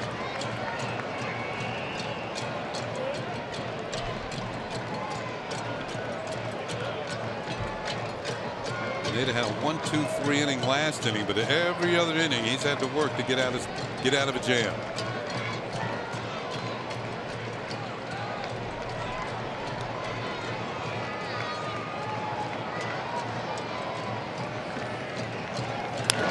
Ball's hit in the air down the left field line. Long run for Brett Gardner. Still running hard. He can't get it. His ball's up against the wall. 1 run is going to score. Here comes another. And the A's have taken the lead 3-2. Stephen Vogt drives in Smolinski and Burns. As the A's with a 2-out rally here in the 5th inning. Well, in the 3rd inning, Pineda struck out Vogt with a slider, but he doesn't have the chance to get to that pitch here in this at bat, as Vogt takes a fastball and just drives it the other way. Out over the plate, elevated just a little bit. We'll watch Pineda's reaction, obviously not happy. And with Billy Burns at first base, he's going to score easily.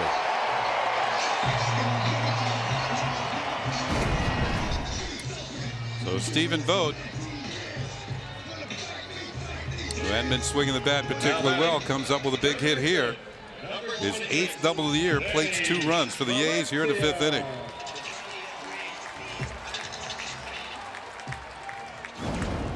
So the conference is over. On the mound, Danny Valencia is at the plate. He's grounded out and struck out. He's 0 for 2. That double by Vogt kind of livened up the crowd here in Oakland.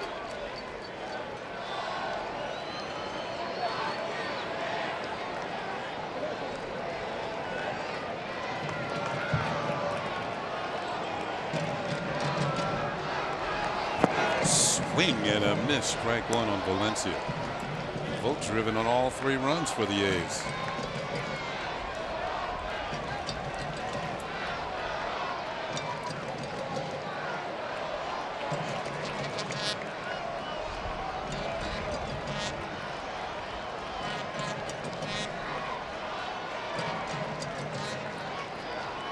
Swing and a miss. Strike 2.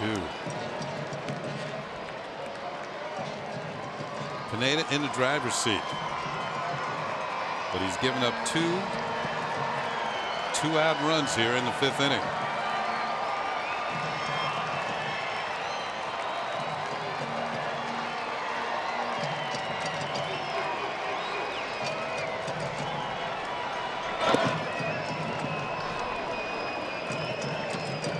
A ball and 2 strikes. You're right, Flasher. Has not been a hint of a hanging slider today. Every mistake that he has made, he's made down in the zone, which is obviously good with that slider. This is the typical situation that he has gotten hurt in the past. Ahead in the count, 1-2, out of the stretch, trying to put a hitter away. See if he can finish it up here. Ball's hit on the ground. Gregorius in front of it. Throws out Valencia. No further damage here in the 5th inning. But the A's score a couple of times on 3 hits. They leave a runner, and they now lead it 3-2.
Service delivers everything you've come to expect and more. Watch every out-of-market game live and in HD over 400 supported devices. Includes a free subscription to At Bat Premium, the #1 app for live baseball. Blackout and other restrictions apply. Visit MLB.tv for details. Ellsbury's going to lead it off for the Yankees here in the 6th. They're down by a run. Swings at the first pitch. A high chopper to Semien at short. He throws on the first. And it's 1 pitch and 1 out here in the 6th. There's Michael Pineda after giving up the 2 runs last inning. Now, last time the A's had the lead, the Yankees came right back and tied the game. 11, Brett Gardner. And here comes Brett Gardner with 1 out, nobody on. Brett has grounded out twice, once to first and once to short.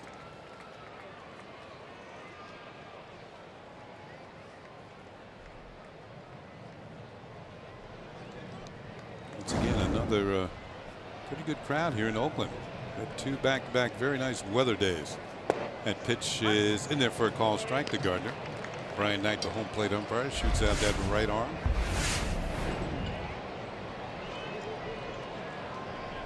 Actually, I like going to stadiums that I used to play in. Just some memories here.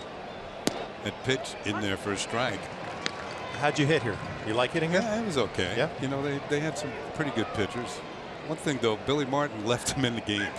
I can remember a game where I think Mike Norris beat us in 13, 14 innings. He went the distance. Wow. Yeah, we weren't too happy. happy. Days are over. Yeah, we weren't too happy to lose that game. Gardner fouls it off. That Couldn't believe he lasted that long.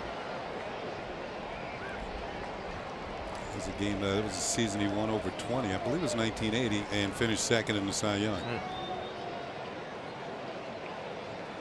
I think the A's set the all-time record that year for complete games. As I said, the bullpen wasn't very good. Billy Martin didn't want to see him. The pitchers fouled off.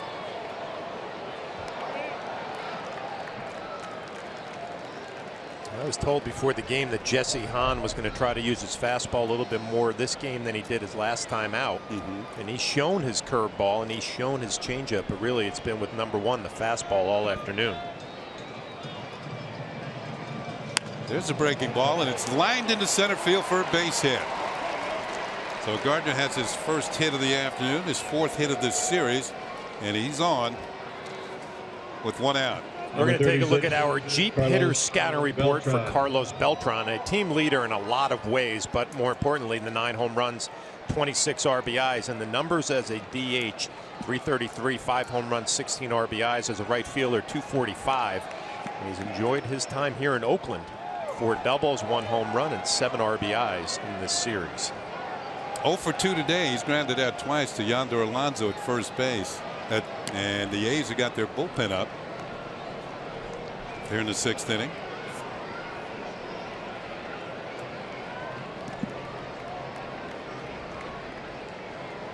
John Axford getting loose again. We've seen him in this series.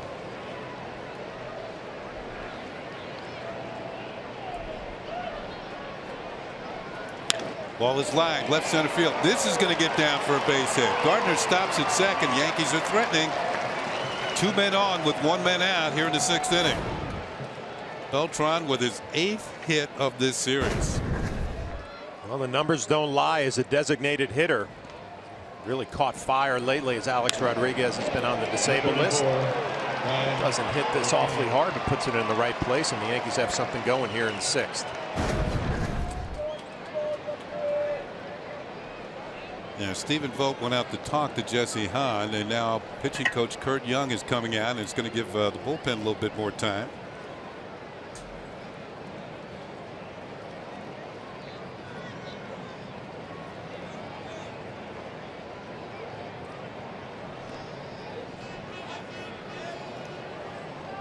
So a conference on the mound all this time. Axford is warming up in the bullpen,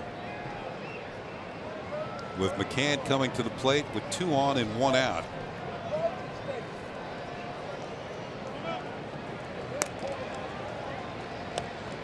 Axford worked here yesterday 2/3 of an inning. He worked in the first game of the series as well, so he's been busy. Bob Melvin has not really had much of a lead to work with in the series, so he's trying to hold on to this one. So McCann is homered and flying out to center. The infield pulled around on the right side.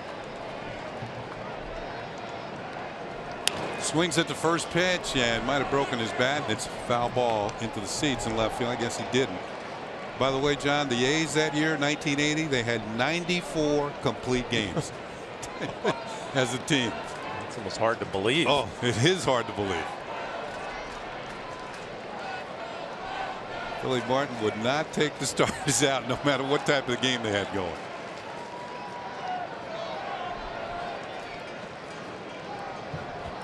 It's almost funny.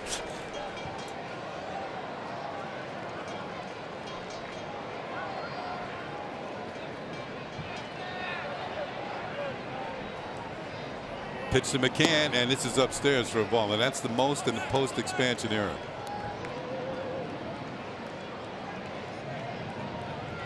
If you're the Yankees, you should feel pretty good about this at bat right here. Kenny mentioned the home run and the fly ball in the 4th inning. Brian McCann has had good swings all afternoon. Looks like he's seeing the ball well out of Jesse Hahn's hand. Off-speed pitch. Hit down the left field line. Long run for Coco Crisp. He will not get there. Ball will hop into the seats. The pitching staff was comprised of Matt Keogh, Rick Langford, Mike Norris, Steve McCaddy, and Brian Kingman. They all threw over 200 innings that year.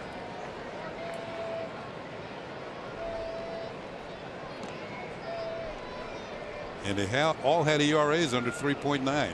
So they're pretty good staff.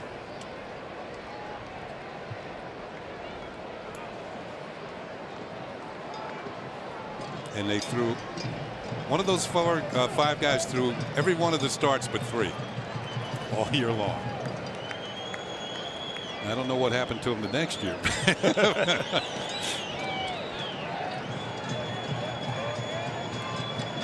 1-2 on McCann. Clutch situation here. The Yankees are down by 1. Swung on it. Missed strike 3. On went to the fastball and got it. You see Brian McCann taking a glance out there. It was a curveball, and then he comes back with a fastball and has just enough on it to sneak it by Brian McCann.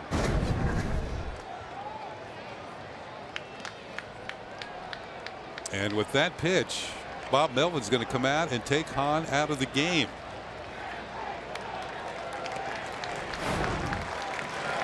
So that's going to be it. Jesse Hahn will work 5 2/3, and it's time for the Verizon call to the bullpen. John Axford coming out of the pen for the A's with 2 on and 2 out.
The hard-throwing right-hander will face Mark Teixeira with 2 on and 2 out here in the 6th inning. As Hahn works 5 2/3 innings, so far allowed 2 runs, 5 hits, 3 strikeouts, no walks. And of course the runners on base are his responsibility as Axford comes in here. You saw his numbers. Got Gardner at second, Beltran at first. Teixeira 0 for 2 today, 0 for his last 19. Axford deals and he drops it in there for a called strike. Teixeira's last hit batting left-handed was on May the 5th. So it's been a while.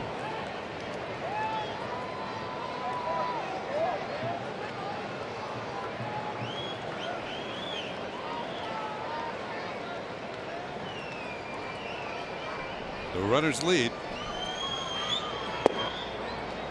A ball and a strike on the Yankee first baseman.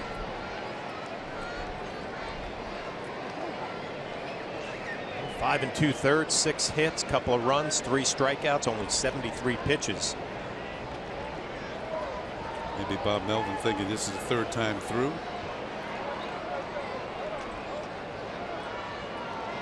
Yankees have seen him enough. All is fouled back just to our left. I don't think very many foul balls make the upper deck here, but that one did.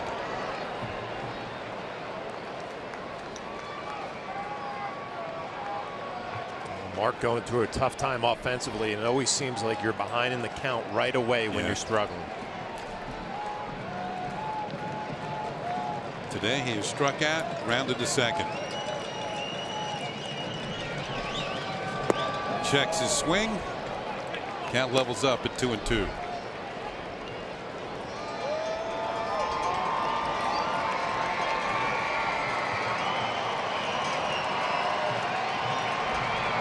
There are your runners.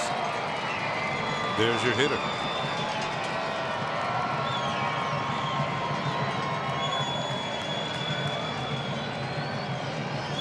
Teixeira swings, hits it hard on the ground. Coghlan ranging far to his right. The long throw's not in time. Here comes Gardner. He scores, and the game is tied at 3.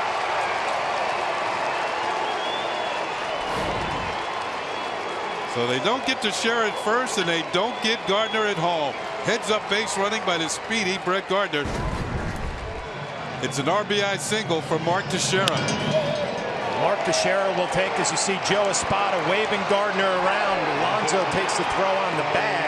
Probably should have come off the bag and tried to get Gardner at home, but he didn't. 2 outs, you're going with the crack of the bat. You see your third base coach Joe Espada waving you home, and the head first slide. They're all tied up. So Teixeira breaks the 0 for 19 with the run scoring single, and that ties the game.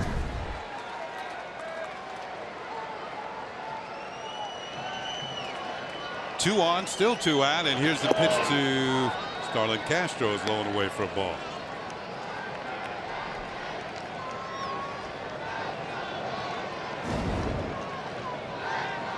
Teixeira picks up his 12th run batted in of the year. Castro today 0 for 2, is grounded out and flied out. Swings, line drive, center field. It's going to be in there for a base hit. Beltran rounding third. He'll score. Teixeira on his way to third. A couple of 2-out hits for the Yankees, and they have regained the lead.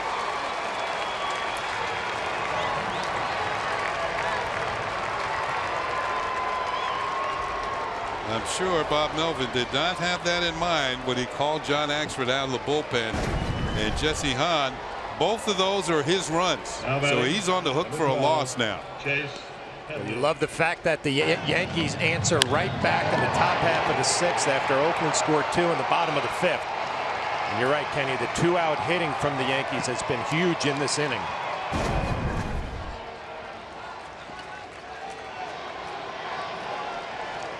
Here's Headley. He's got a chance with 2 outs. He is struck out and line to left. Curve drops in for a strike. So both Teixeira, Castro come through with 2-out hits, scoring Gardner and Beltran, and the Yankees lead 4-3.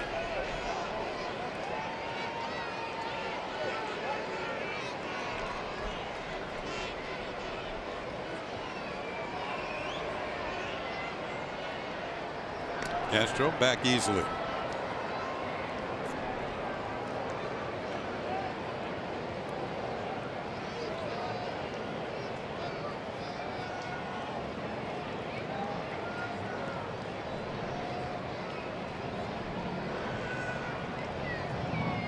Headley awaits. Now everybody's ready. In the dirt, knocked down by Stephen Vogt. We'll have a new ball put in play.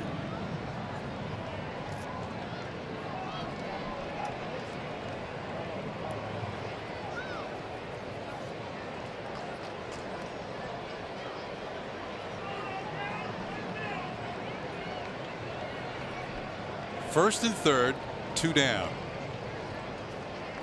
Yankees have scored 2 runs on 4 hits in this inning.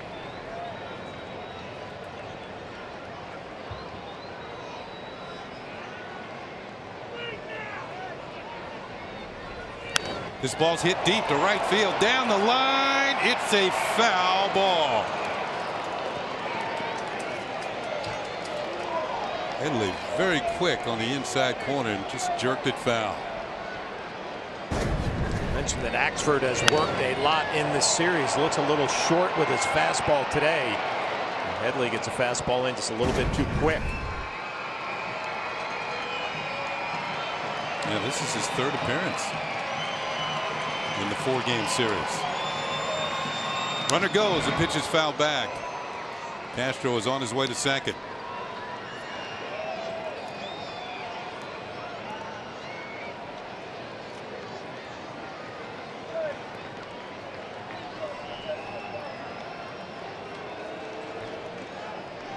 His bullpen is busy again.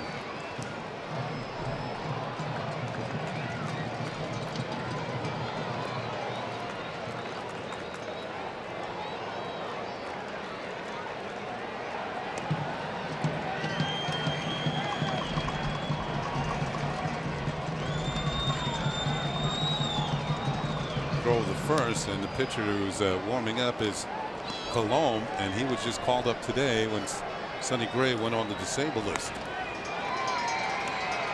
Daniel Colomb.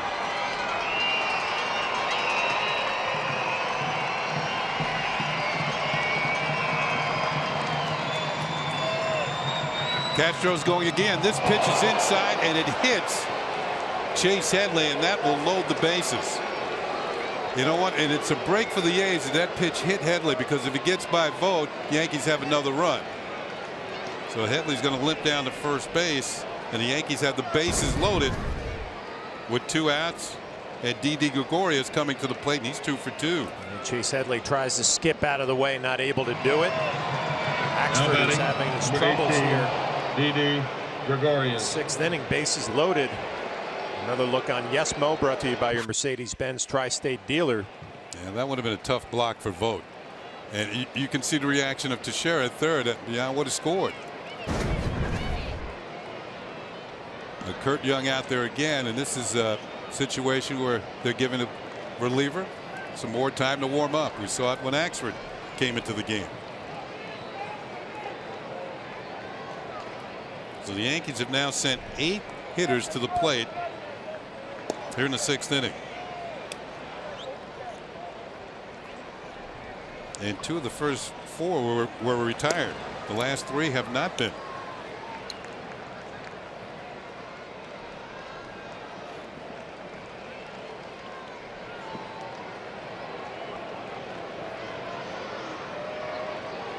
Gregorius is singled twice. And he'll take one for a called strike. 95 miles an hour. Axford's still throwing hard.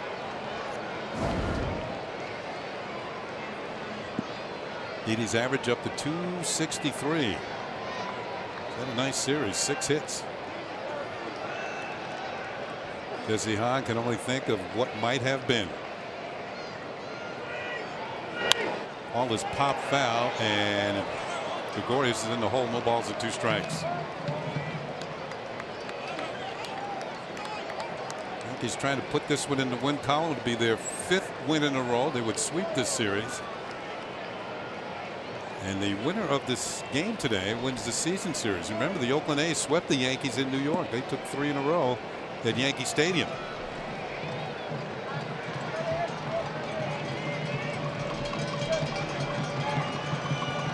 0-2 pitch. Look out, up and in, and Didi has to jump back out of the way. I mentioned earlier, Didi Gregorius always is moving towards home plate. Pitchers and catchers will recognize that, try to straighten him up, move him off the plate. Something out of a limbo dance, didn't he?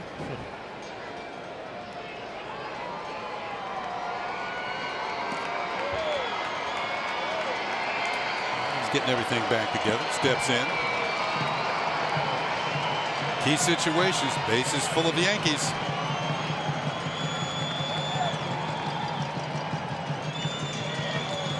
Pitch is foul, back and out of play. Didi hanging in there.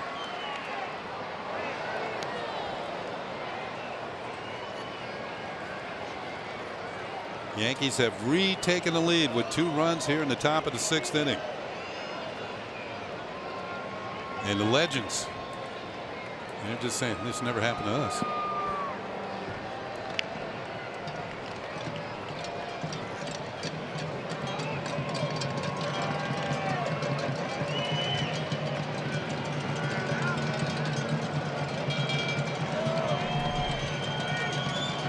Off-speed pitch hit high in the air to right field. Smolinski is there, and he's got it.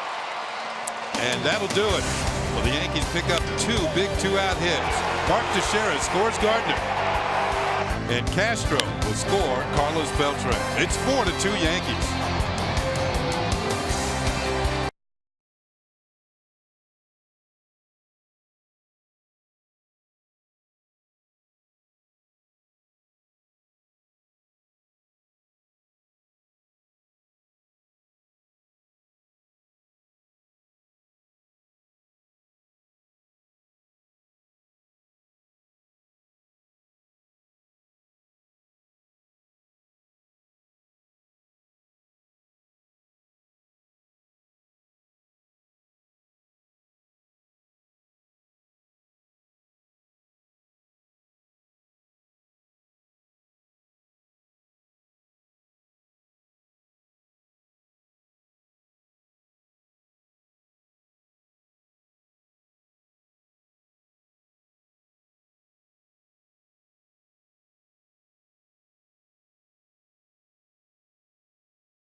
Customers will miss the entire Yankee season on Yes.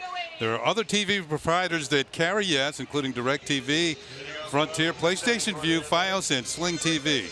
Don't miss any Yankee games on Yes. For more information, go to Yes Network or keepyesnetwork.com. So Michael Pineda has the lead once again as the Yankees are on top 4-3. We're in the bottom of the 6th inning. Yankee bullpen is busy, so is the A's bullpen. Yonder Alonso, Chris Coghlan, and Marcus Semien to face Big Mike here in the 6th. And Alonso takes one in there for a call strike. He has struck out both trips to the plate against Pineda, who has 4 strikeouts overall, or make that 5 overall. Well, we've watched Joe Girardi manage this road trip. You got to figure Pineda gets through the 6th inning. Big 3 all lined up. Well rested.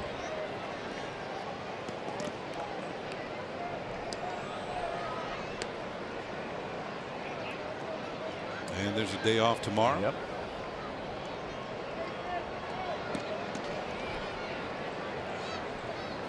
Check the swing. Did he go around? Yes, he did. Pat Holberg rings him up, and Alonso has the hat trick. He has struck out 3 times. Again, we've talked about the slider and how much better it has been today. There's another good look at it. Swing from the side. More importantly, the break on the slider down and in. Pineda's figured it out a little bit. Here's Coghlan. Fly to left, grounded to second.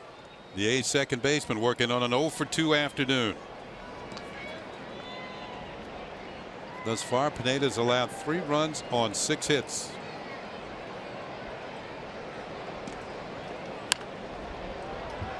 Fouled back, still throwing plenty hard. 94-mile-an-hour fastball.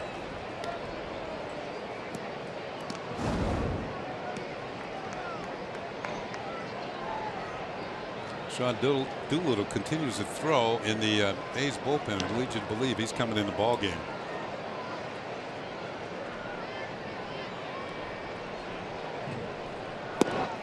Nice breaking ball in there for a strike, and it's 0-2. Second straight hitter. Pineda works to an 0-2 count. Here's Doolittle. The bearded one. The 0-2 pitch. Foul tipped at the plate.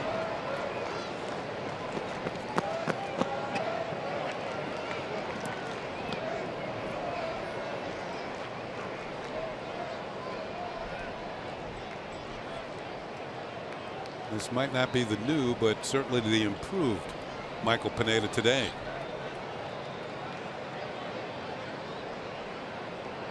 The 0-2 pitch. Upstairs. Coghlan wouldn't bite. 1-2.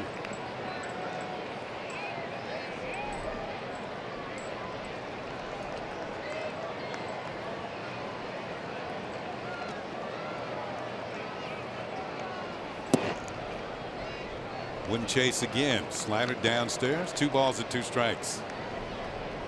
On deck is Marcus Semien. Yeah, you're right about this being a big inning for Pineda. He can just turn it over to the big 3, and we've seen what they've done every time they've gotten a chance of late. Here's the pitch. Fouled off. Coghlan hanging tough. We have Shreve and Yates getting ready in the pen for the Yankees.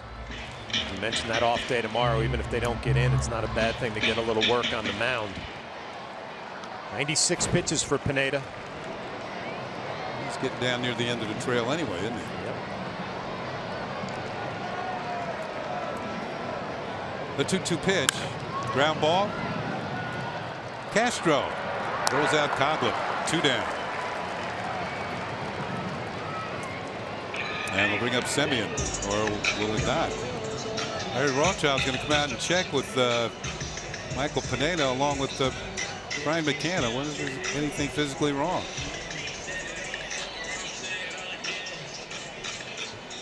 It doesn't look that way. I think they just want to make sure about Semien with his 10 home runs. They're at that 97 pitch count right now. Give him a little bit of a breather before he gets back to work. Well, I guess there's nothing physically wrong because Stevie Donahue would have been out there. Yeah.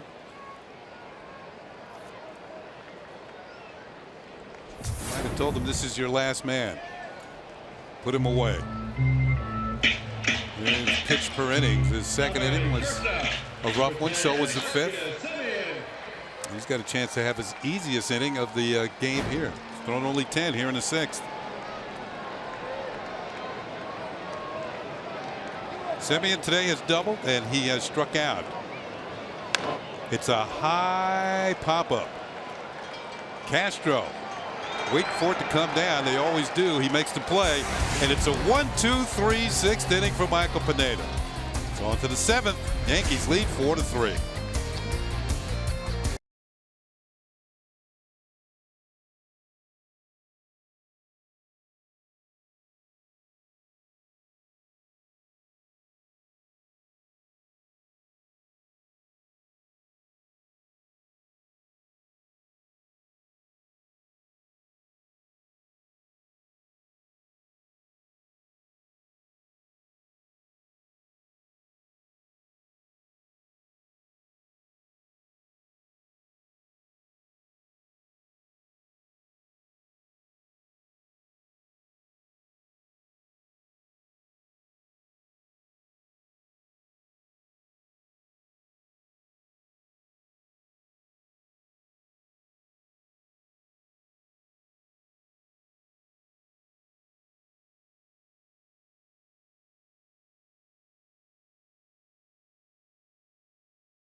The Joe Girardi Show as the skipper recaps this week out west. Plus, get Joe's take on the top plays of the week. All that and more only on Yes. Well, Brian McCann breaking it down with Michael Pineda in the dugout. A lot of positives this afternoon from Pineda. This is when he walked off the mound, gets congratulations from all his teammates. You know how he's been struggling lately.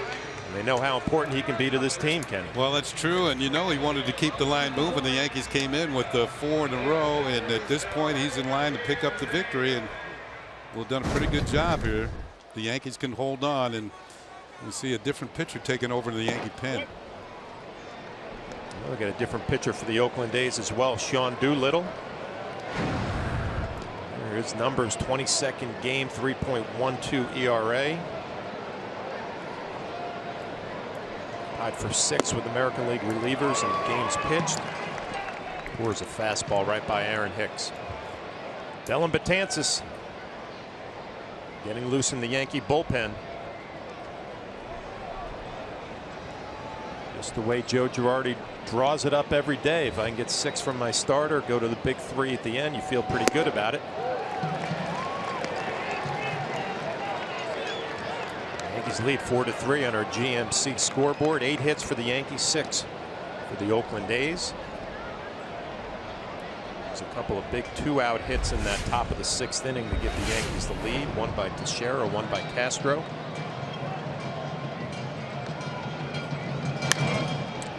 That RBI for Teixeira was his first run batted in since May the 1st. Sometimes the pressure builds up behind the dam and it just breaks loose. You know what I mean? Just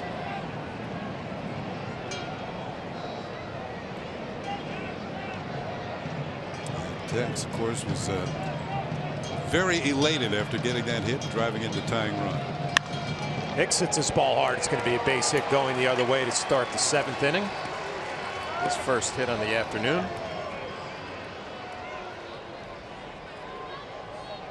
You watch Michael Pineda and Brian McCann breaking it down in the dugout. That has to be such a good feeling for the both of them. They've both been struggling with Pineda and how he's been hanging the sliders early in some starts. Not today.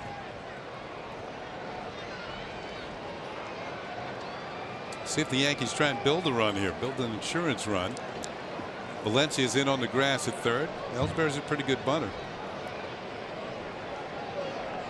He squares around the bunt, and it's a good one out in front of home plate. Vogt comes up with it. Nice play.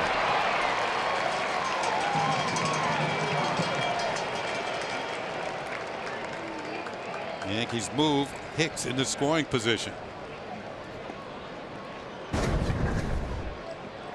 And right off the end of the bat, he deadens it. Now batting.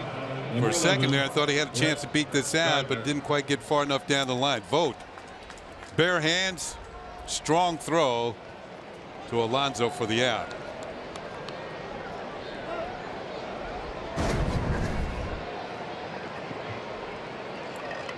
One down would be Brett Gardner, who had a base hit his last at bat, 248 on the year, scored a run.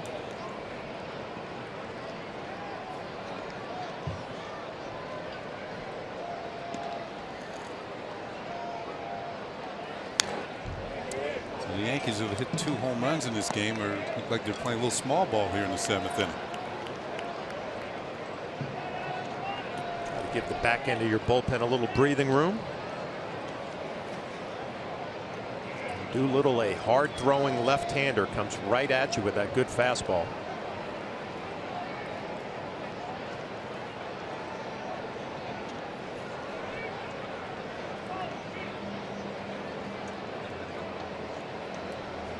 Hicks does not have a stolen base this year, but he's capable.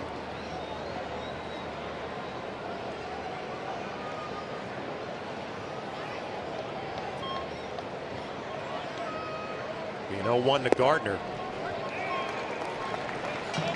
Doolittle quickly ahead in the count, 0-2. The Yankees trying to finish off this sweep here in Oakland, have an off day tomorrow, and the Toronto Blue Jays come to Yankee Stadium.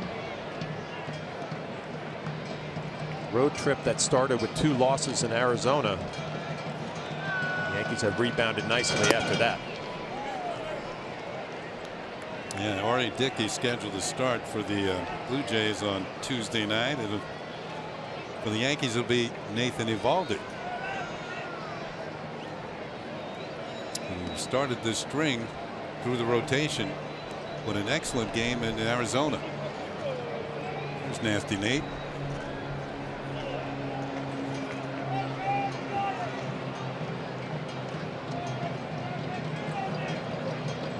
Gardner behind in the count, 1-2.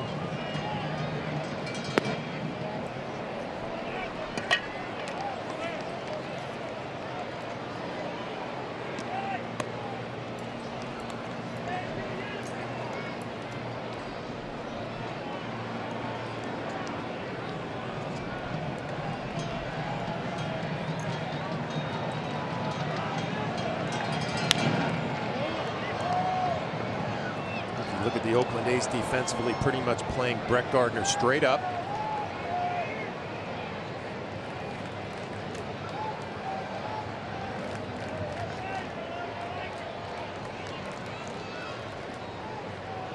Outfielders have shortened up. They want to have a play at the plate.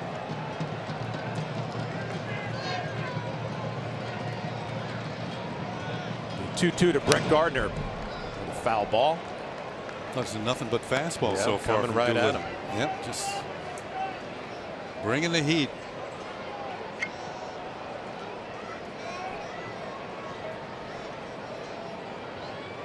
Doolittle missed 121 games last year. Strained left rotator cuff.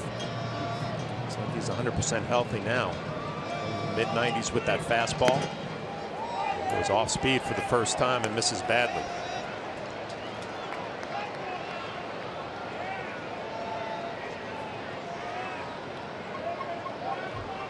Brett Gardner, you see that first off speed pitch, it's that bad. Yep, here comes the fastball. Here comes number 1. Be ready for it.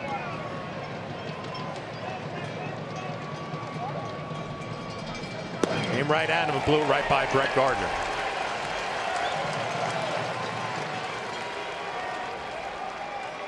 We'll look at Tuesday's starting pitchers, which is brought to you by Verizon. Join a better network because better matters. R.A. Dickey, 2-5, 4.50 ERA. Nathan Eovaldi 4-2, 4.44. Coverage begins at 6 o'clock on Yes. You said it, Kenny. Eovaldi coming off that great start. Total control. 2 down be Carlos Beltran. First pitch swinging, hammers one down the left field line. Hicks will score easily. Beltran into second base with a 2-out double and another RBI, and the hot hitting from the Yankees designated hitter continues. Yeah, I didn't get a chance to say they should have walked Beltran, and you got a lefty coming up next in McCann. Beltran's been killing him all series long. I don't think he should have gotten a chance to hit there if you're the Oakland A's. He does get the chance, and he makes him pay with another double and another run batted in.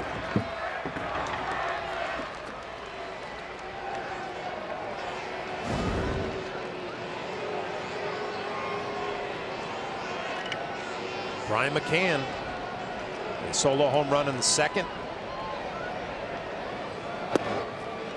Beltran's had at least 2 hits in every game of this series. And with a base open, he shouldn't have gotten a chance there. And the 2-out hitting for the Yankees has been impressive this afternoon. Now lead 5-3. Brian McCann looking to add on. The Oakland A bullpen back to work. Ryan Dull, Daniel Colon.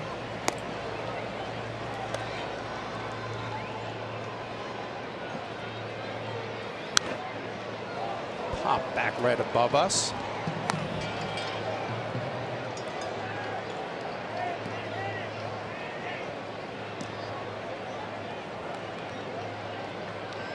Beltran had a double and a home run in the first game of the series. 3 doubles in the second game. 2 singles yesterday. And a single and a double today. Don't you think they've seen enough of him? Sure, Carlos will be happy to get back home, but he's enjoyed his time in Oakland.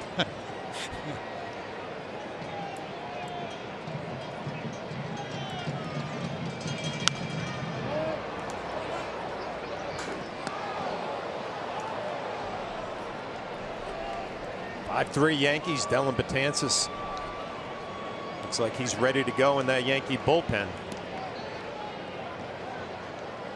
So Pineda with a nice rebound start. The Yankees swinging the bats. 5 runs already. Looking to add on a little bit. Another foul ball from Brian McCann.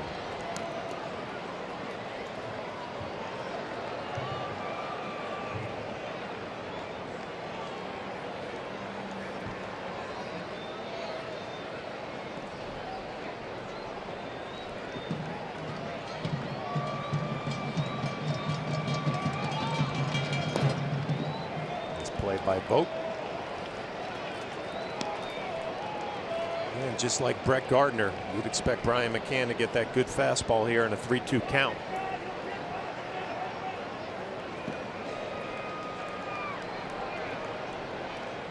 This will be the 23rd pitch of the inning for Doolittle. 3-2 to McCann. He comes right at him. Popped up behind home plate. Vogt shielding the sun and makes the play. The Yankees add on a 2-out double from Carlos Beltran. The Yankees lead 5-3.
We are going to look at our game summary, which is brought to you by your local Nissan dealer.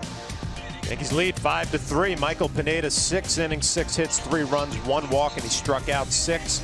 Stephen Vogt 1 for 3, double, 3 RBIs. Brian McCann and Ellsbury solo home runs each. That 5-3 lead in the 7th inning means Joe Girardi can make a pitching change, bring in Dellin Betances.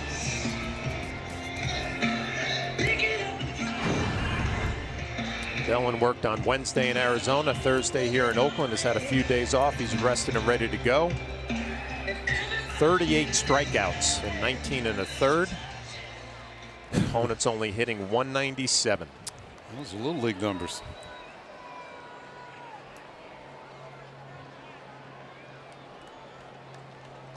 Kenny, you think back to the top of the 7th and Carlos Beltran with that double. That's double number 515, which ties Joe Cronin 50th all time.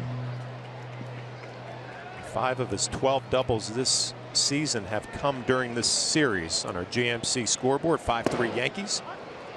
Betances jumps out quickly ahead on Max Muncy.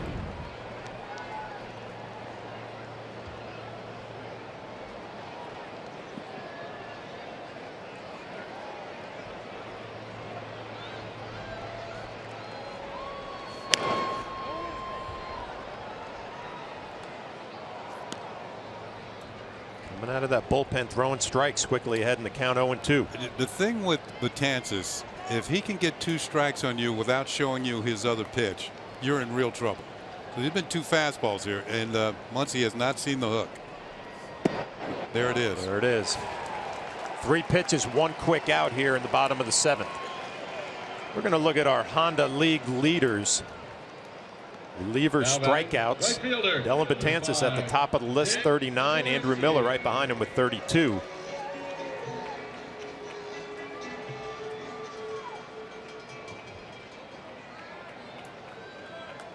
There's Andrew, celebrated a birthday.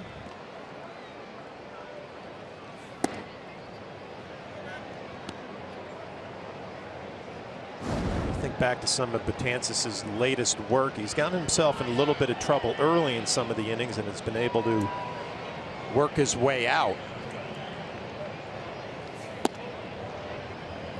Falls behind 2-0. Yeah, the thing for him and Miller, and you might as well throw Chapman in there too, the swing and a miss. They can blow it by you.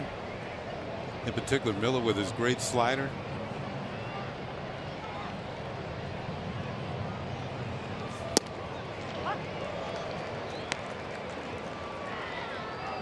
Jake Smolinski, 1 for 2 on the afternoon. You think back to Betances' days in the minor leagues. The Yankees tried to make a starting pitcher out of him, but he really found his niche working out of the bullpen.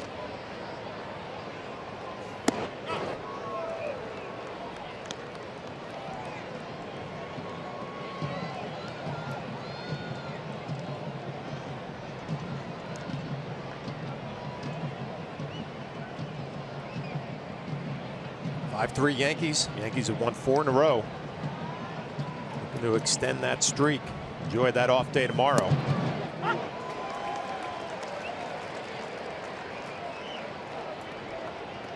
to look forward to. An off day tomorrow. Alex Rodriguez making his way back on Tuesday. Yeah. Chance to get back within divisional play. 3-2 from Betances, goes with the fastball right by Smolinski.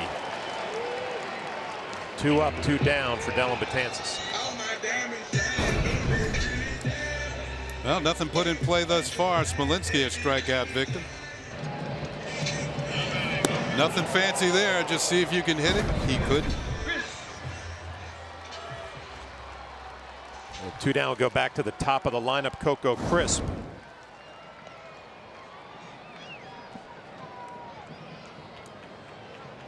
Doubled in the 3rd inning.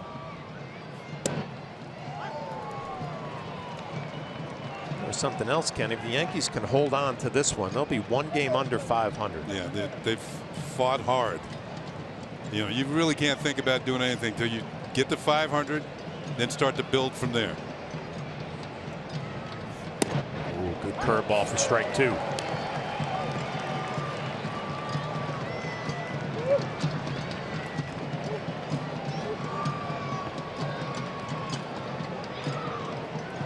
Betances on top of his game. 2 strikeouts already here in the 7th. And the count 0-2 on Coco Crisp, and he misses with a breaking ball.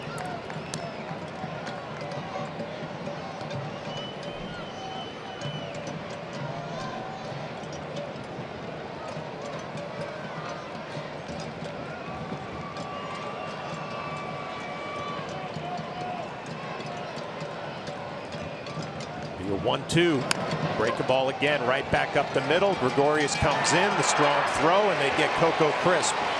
So a solid 1-2-3 inning for Dellin Betances. A couple of strikeouts mixed in. The Yankees lead 5-3.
He had a big run batted in his last time up, Flash. Well, he's been struggling a lot lately. We've talked about it, and he smells an infield hit, and he also gets an RBI on that. So Mark Teixeira can breathe a little sigh of relief. Yeah, the Yankees went on from there to take the lead. His first RBI since May the 1st. He's up there with a 1-for-3 and that run batted in.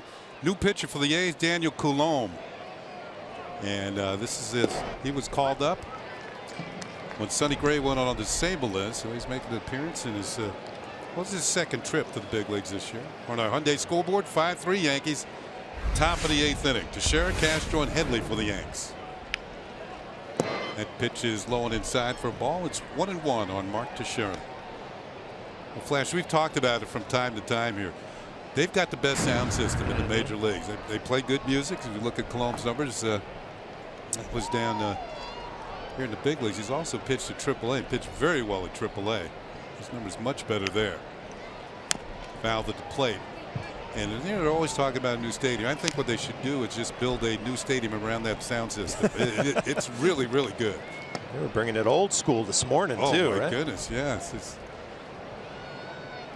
They span the eras of music.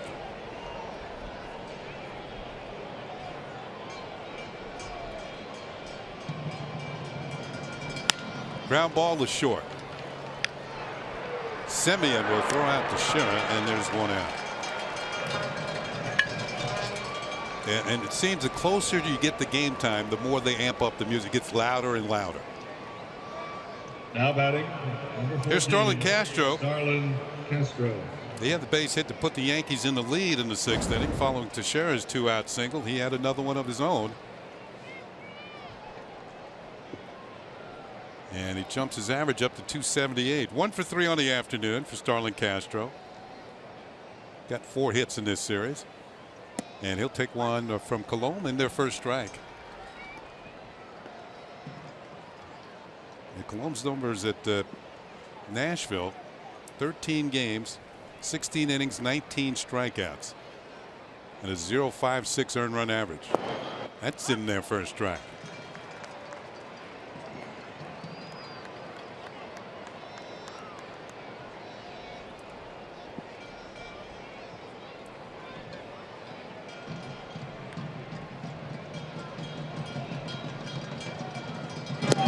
Call strike 3.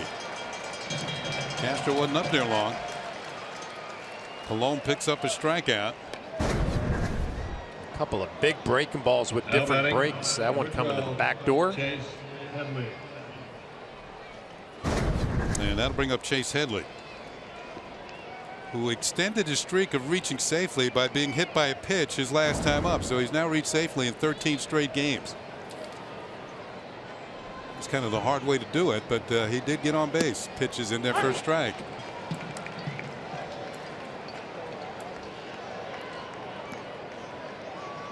As we look down towards the Yankee bullpen, the tall left-hander is getting ready.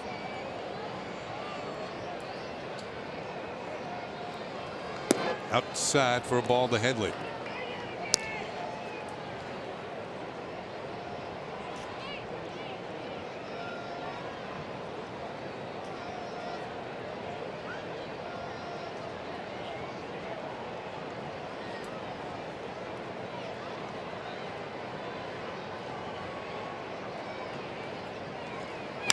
Hit on the ground to third. A Sunday hop for Valencia. Over across the diamond. The Yankees go in order. And they're half of the 8th inning. On to the bottom of the 8th, and here comes Andrew Miller.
Highlights from today's game, plus reaction from the clubhouse and Joe Girardi's manager's report. It's all coming up on the WB Mason postgame immediately following the final out right here on Yes. Andrew Miller is in the ball game, and he brings with him usually a few strikeouts. He has struck out 49.2% of the batters that he's faced this year, almost 50% of the batters. And he'll get Burns, Vogt, and Valencia. On our Hyundai scoreboard, it is 5-3 Yankees. And first pitch down and in to Billy Burns, who scored 2 of the 3 runs for the A's today. He's stolen a couple of bases and is 2 for 3 on the afternoon. There are the numbers, and they are impressive. 32 strikeouts, 1 walk. On the ground, Gregorius bobbles, and he can't handle it. And Burns is going to be saved. We'll see how they scored. That would have been a tough get because Burns can really fly. I think that's the whole key to this play, Kenny. Didi Gregorius knows how well Burns runs. So he's got to attack this ball, be a little bit more aggressive, can't lay back on it at all. Number 21. Off the heel of his glove.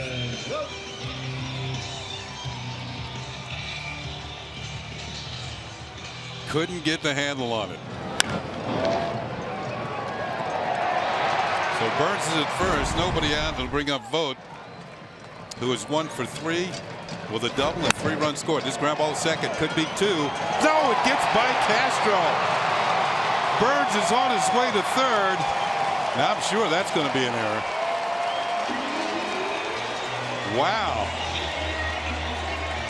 A double play ball that was botched by Castro. And now the Yankees have 2 errors. They gave Gregorius an error on the first play. Well, Gregorius had a tough play. This is pretty routine for Castro. He goes with the backhand and he just whiffs. And Stephen Vogt, being a catcher, is going to be pretty much an easy double play if he comes up with it. He doesn't. Well, first and third, nobody out. It'll bring up Danny Valencia. Yankees up by 2. The A's have the tying runs on base. Back-to-back errors by the Yankee infield. Look out, low it in. Valencia has to skip rope.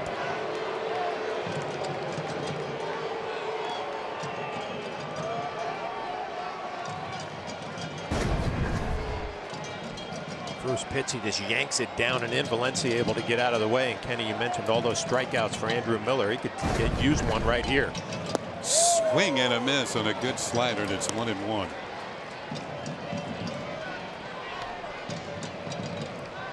Obviously a 2-run lead. If you're Andrew Miller and Brian McCann, you'll take another ground ball, try to get a double play, trade that for the run.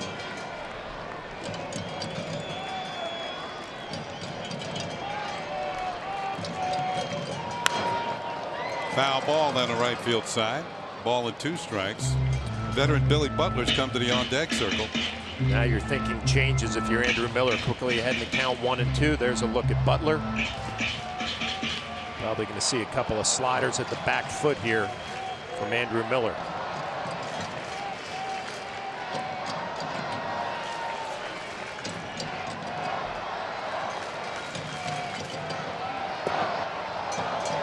Once again, Valencia has to hit the dirt, and the count goes at 2-2. Well, you're doing a couple of things here. If you're Andrew Miller, obviously you can't do anything with that pitch down and in at your back foot. If you're Danny Valencia, you're also opening up that outside corner with moving him off the plate.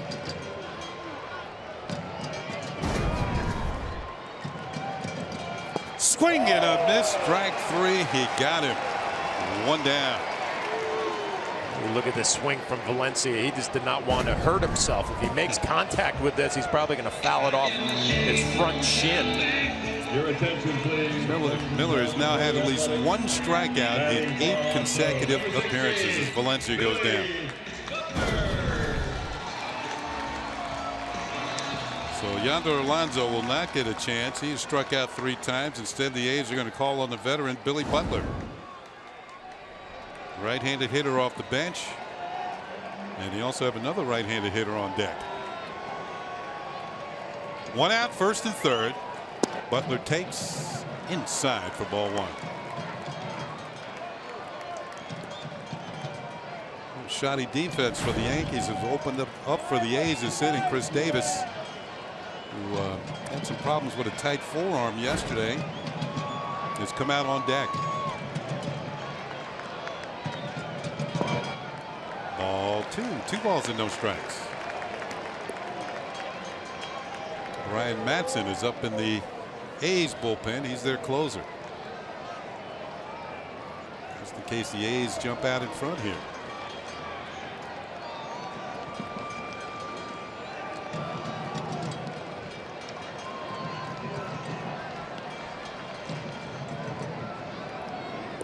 Miller behind on the count. 2 balls and no strikes.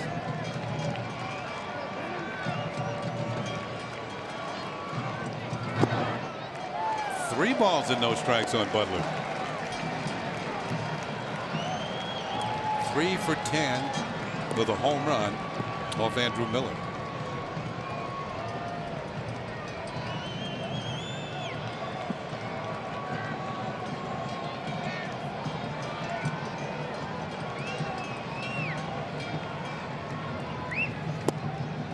Fastball for a strike. It's 3-1.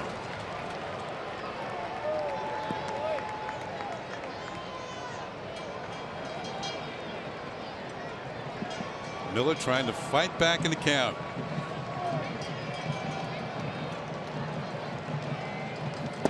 Strike 2, and it's now a full count. 3-2 as he hits the inside corner. Well, Billy Butler didn't look real happy with that call. Brian Knight, the home plate umpire. McCann wants it away. It ends up down and in. They get the call anyway. 3-2 pitch. Fouled at the plate.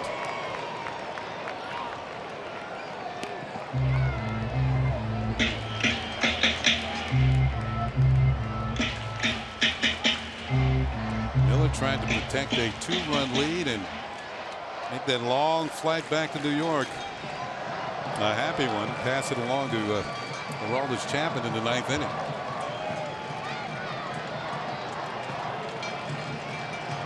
.3-2 pitch, and it's hit slowly to Headley. Only one play. He'll throw to first for the out. A run scores, and now it's a 5-4 ball game as Burns scores for the 3rd time this afternoon. That will be an unearned run as he reached on an error. Well, Andrew Miller thinking about the strikeout or the ground ball and the possibility of a double play. That ball not hit nearly hard enough. Chase Headley, the smart play. You take the out, trade the out for the run. Here is Chris Davis. He will pinch hit for Chris Coghlan. The 12 home runs, 29 runs batted in. Impressive. Plenty of power. Tying runs at second base.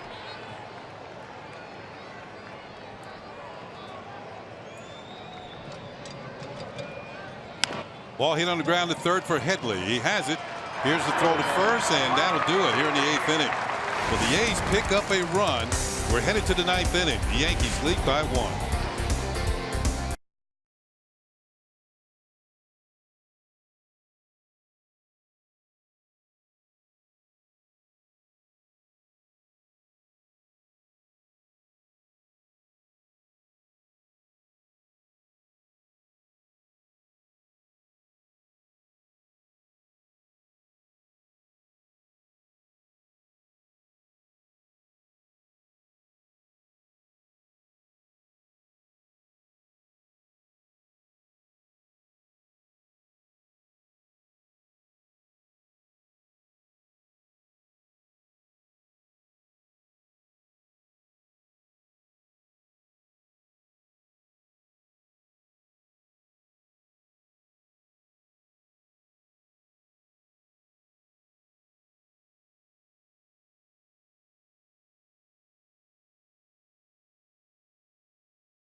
By Buick. Experience the new Buick for yourself at Buick.com.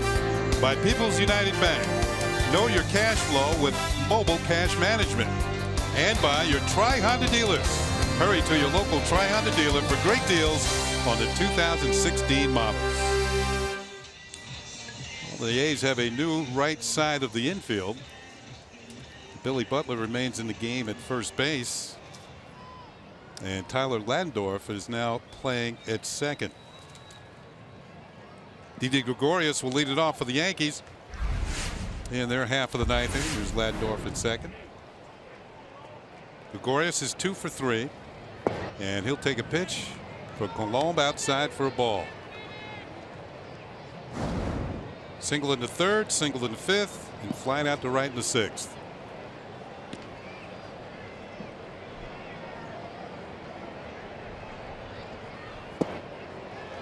Swings through that one.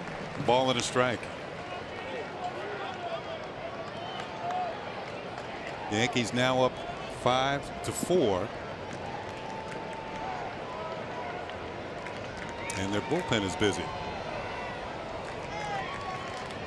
Hit hard on the ground off of Butler. Gregorius hustling down the line, and he's in there. Butler dropped it once, dropped it twice. That ball refused to be caught by Billy Butler. And that's going to be an E3. Didi hits this ball hard right at Butler. Designated hitter doesn't play the field all that often. Now Maybe batting, we see why. 31, Aaron Hicks. Jeez. Once. Twice. Here's Aaron Hicks. Singled and scored in the 7th inning. And that's the run that has the Yankees in the lead. 5-4 here. Takes a pitch, call strike.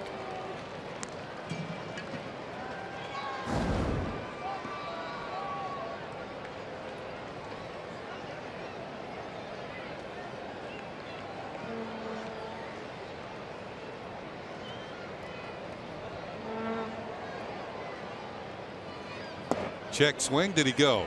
No. Todd Tishner says that Hicks held up.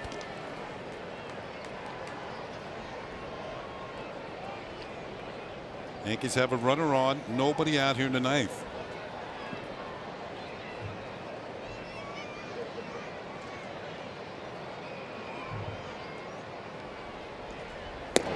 Check swing. No, did not go. 2 balls and a strike on Aaron Hicks. Looking to have a multi-hit game here. If he can come through with a base hit here.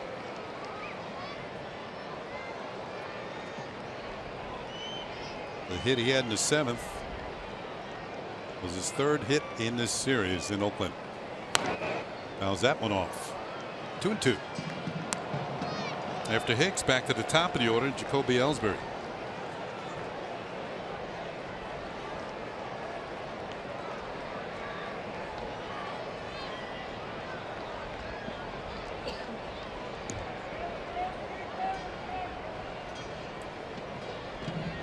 Dinner time, huh? You know what? Every single game here that happens, there's a check swing, and the count now goes full at 3-2.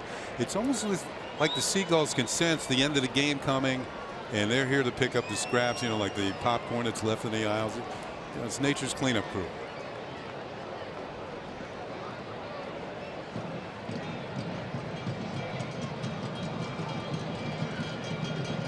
Three-two pitch, and it is swung on and missed. Strike 3.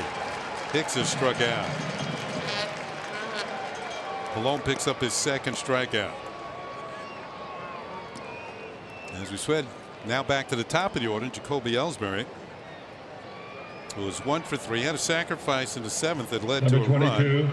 Jacoby He had a solo home run in the Ellsbury. 3rd, and he popped out to the first baseman his first time up.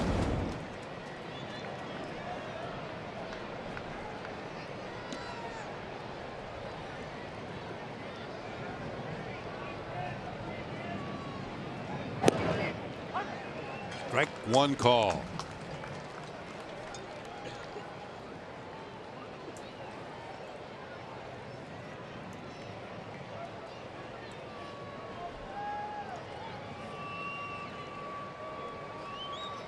Yankees looking for another tack-on run here in the 9th. Off-speed pitch drops in nicely.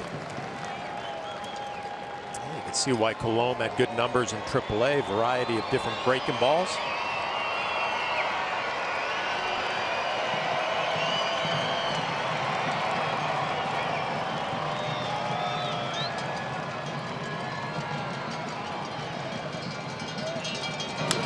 Little chopper towards second. Landorf will, does he tag him? Yeah, well, he says that Gregorius is out of the base paths. He's out. So the put out on Gregorius goes to the second baseman, Landorf. And Ellsbury will reach on the fielder's choice.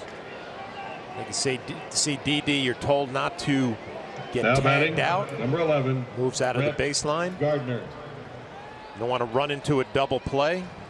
So good base running play by Didi Gregorius. Joe Girardi's going to go out and talk this over with Bill Miller. And Joe saying, you know, maybe he's questioning the fact that how far he was out of the baseline. You know, I'm thinking back to when Gregorius reached safely on the error. They could have given Billy Butler 2 errors on that play. He wasn't that far out of base. Did he tag him? And Landorf, maybe he didn't because he's looking to throw to second.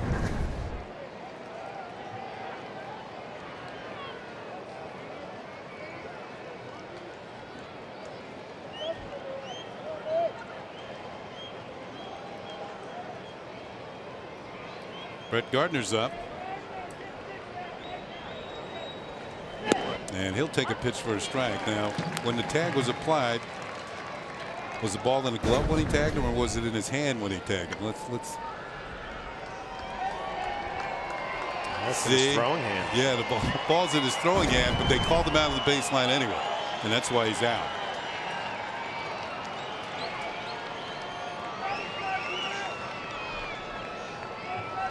Ellsbury's going, and the pitch is fouled off and out of play.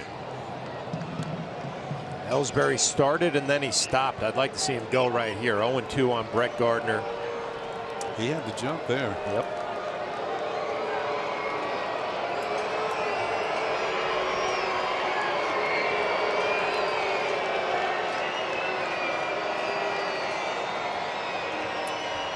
Nine stolen bases on the year for Ellsbury. Next will put him into double figures. We're going to check on it.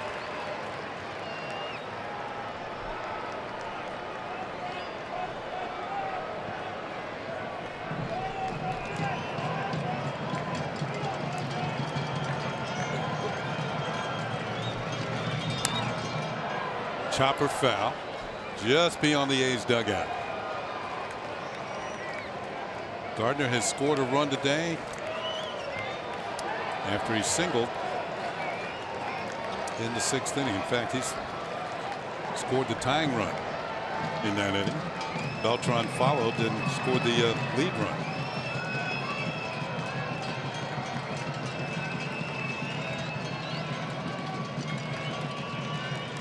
Throw to first. They've got Ellsbury picked off. The throw to second is in plenty of time. He's out. That'll go as they caught stealing. And the Yankees are done here in the 9th inning. On to the bottom of the 9th. Here he comes, the closer, Aroldis Chapman.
Aroldis Chapman with a chance to close this one out and give the Yankees a 5-4 lead and a victory, and nice happy flight back to New York with a 5-game winning streak. Chapman making his 7th appearance of the year for the Yankees,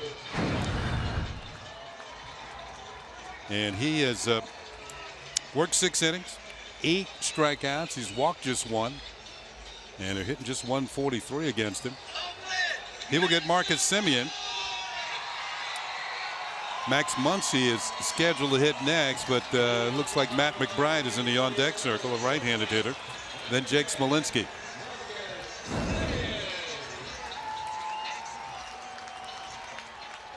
Well, the number on Chapman's back will tell you the score. Yankees leading by a score of 5-4. Simeon is 1 for 3, had a double back in the second inning.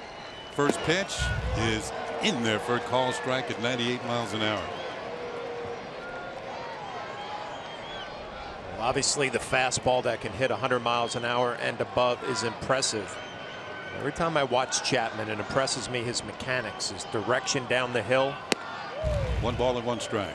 It's very odd to see him miss side to side. He does a great job with his glove arm leading himself towards home plate. Because of that, he pounds strike zone. Fouled off. Chapman jumps ahead, a ball and 2 strikes. What else, Kenny? When you're around Chapman, he carries himself like he is the man. Like, if I get in the game to close it, that's exactly what's going to happen. Definitely has a presence about him.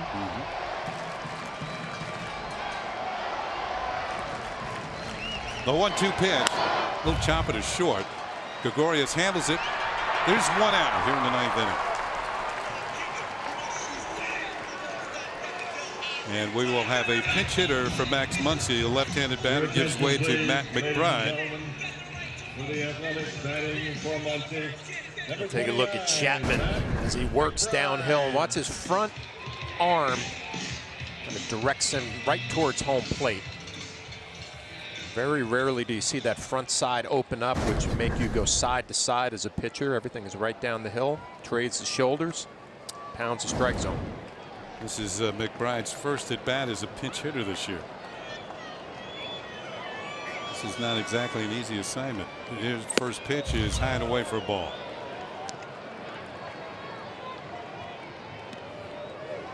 Pineda started, went 6. Betances followed. 2 strikeouts, no runs. Miller gave up an unearned run last inning. He had a strikeout. Pitch is fouled off by McBride. Chapman trying to close it out. If it stays this way, Pineda will win his first game since April the 6th.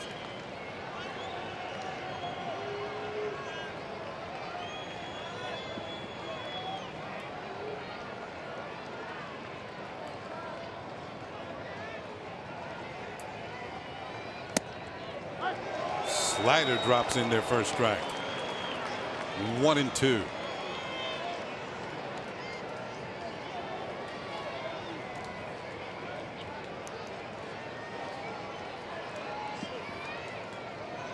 Outfielders pretty deep. They don't want a ball to go over their heads. That pitch is fouled back. Fastball at 101. Pretty good swings right there from Matt McBride, who's been sitting on the bench all afternoon. Pinch hitting's not easy in any way, shape, or form, especially when you got a guy throwing 100 miles an hour.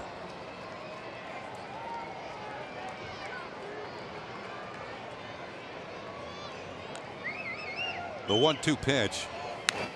Just got a piece of it, fouled it back. Another 101. Another good swing. See Brian McCann and Chapman kind of change it up a little bit, maybe try to drop a slider, because this swing from McBride just short and sweet right to the ball. Hitting 101. You know, there's a lot of people out here hit the 101. It goes up and down the West Coast, doesn't it? Very scenic drive. Another foul ball out of play. McBride just fought that one off.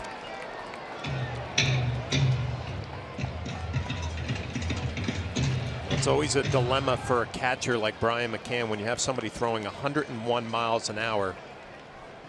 In your mind, you're saying, I can't throw anything. Now he's throwing 101, Kenny, right? You don't want to get beat with your second or third best pitch.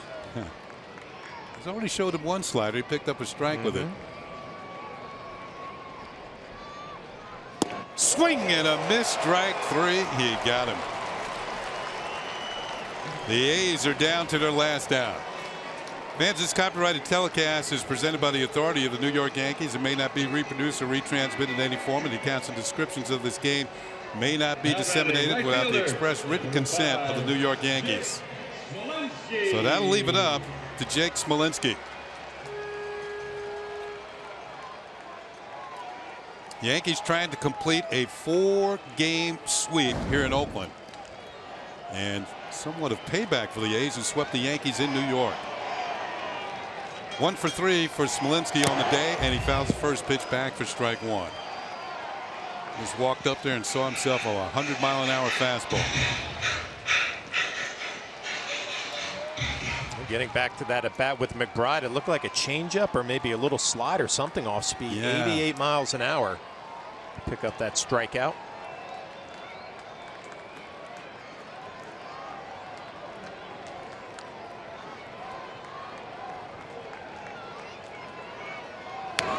Fouled back to the screen, and that was that same pitch that just struck McBride out.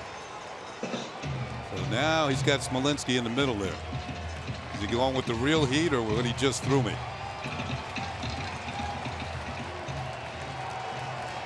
A's are down to their last strike. A lot of Yankee fans here are on their feet. Let's see what McCann calls.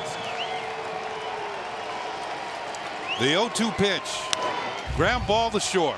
Gregorius gobbles it up, throws the first, and the Yankees have swept the Oakland A's in a 4-game series here at the Coliseum in Oakland. Aroldis Chapman picks up a save.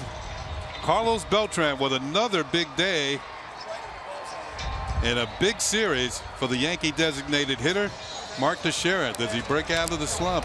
Had a hit and drove in a run today. There's your final. The Yankees win by a score of 5-4. And it'll be a happy flight back to New York. 3,000 miles away, they're coming back with a 5-game winning streak.